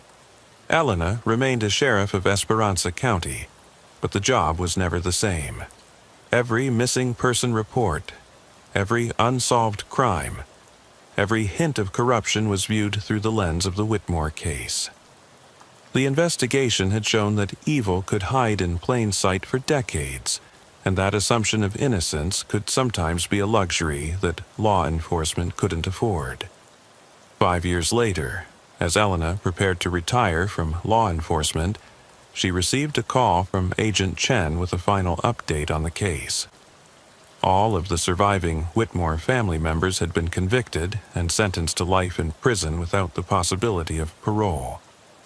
The last of the corrupt law enforcement officers had been prosecuted, and new safeguards had been put in place to prevent similar conspiracies. "Sheriff, I wanted to thank you again for your work on this case," Agent Chen said. "The Whitmore investigation became a model for how to uncover and prosecute multi-generational criminal conspiracies. I just wish we could have stopped them sooner. You can't blame yourself for not seeing what was deliberately hidden. The important thing is that you saw it when it mattered, and you had the courage to pursue it despite the political and personal risks." As Elena cleaned out her office on her last day as sheriff, she came across a letter that had arrived the previous week. It was from the daughter of one of the Whitmore victims, a woman whose father had disappeared 40 years earlier. Sheriff Vasquez, the letter read, I wanted to thank you for giving my family closure after 4 decades of not knowing what happened to my father. The pain of losing him will never go away, but at least now we know the truth. More importantly, your investigation prevented other families from experiencing the same loss. My father would have been proud to know that his death contributed to stopping these monsters. Elena folded the letter carefully and placed it in her personal files. It would serve as a reminder of why she had chosen law enforcement as a career, and why the work was important despite its challenges and frustrations. The Whitmore case had taught her that evil could be patient, systematic, and incredibly destructive when left unchecked. But it had also taught her that good people, working together with courage and determination, could eventually bring even the most carefully hidden criminals to justice. As she walked out of the sheriff's office for the last time, Elena reflected on the delicate balance between trust and suspicion that defined law enforcement work. The case had shown that too much trust could allow corruption to flourish, but too much suspicion could destroy the community relationships that made effective policing possible. Finding that balance would be the challenge for her successor and for law enforcement, officers throughout the region who were still dealing with the aftermath of the Whitmore conspiracy. The scars left by 50 years of murder and corruption would take generations to fully heal. But the healing had begun, and that was something. In the end, that might be all anyone could ask for. That the truth would eventually emerge, that justice would eventually be served, and that the cycle of violence would finally be broken. The Whitmore family's reign of terror was over, but the lessons learned from their crimes would continue to shape law enforcement for years to come. In rural communities across America, sheriff's deputies would be better trained to recognize the signs of organized criminal activity, better equipped to investigate complex conspiracies, and better prepared to resist the corruption that had allowed such horrors to continue for so long. It was a small comfort in the face of such immense tragedy, but it was real nonetheless. The blood and ashes of the Whitmore victims had not been spilled in vain if their deaths prevented future atrocities and helped build a more just and vigilant system of law enforcement. Elena drove home through the New Mexico desert, past red rock formations that had witnessed too much history and hidden too many secrets. The landscape was beautiful and timeless, but she would always see it differently now, as a place where evil had flourished in the shadows, and where the price of innocence had been measured in human lives. The case was closed, but its echoes would continue to reverberate through her dreams and memories for the rest of her life. Some investigations changed you, and the Whitmore case had changed her in ways she was still trying to understand. But she had no regrets about pursuing the truth, no matter how painful it had been to uncover. In a world where corruption and violence could hide behind smiling faces and family traditions, someone had to be willing to ask the hard questions and follow the evidence wherever it led. That was the burden and the privilege of wearing a badge in a complex and dangerous world. Elena had carried that burden with honor, and she hoped her successor would do the same.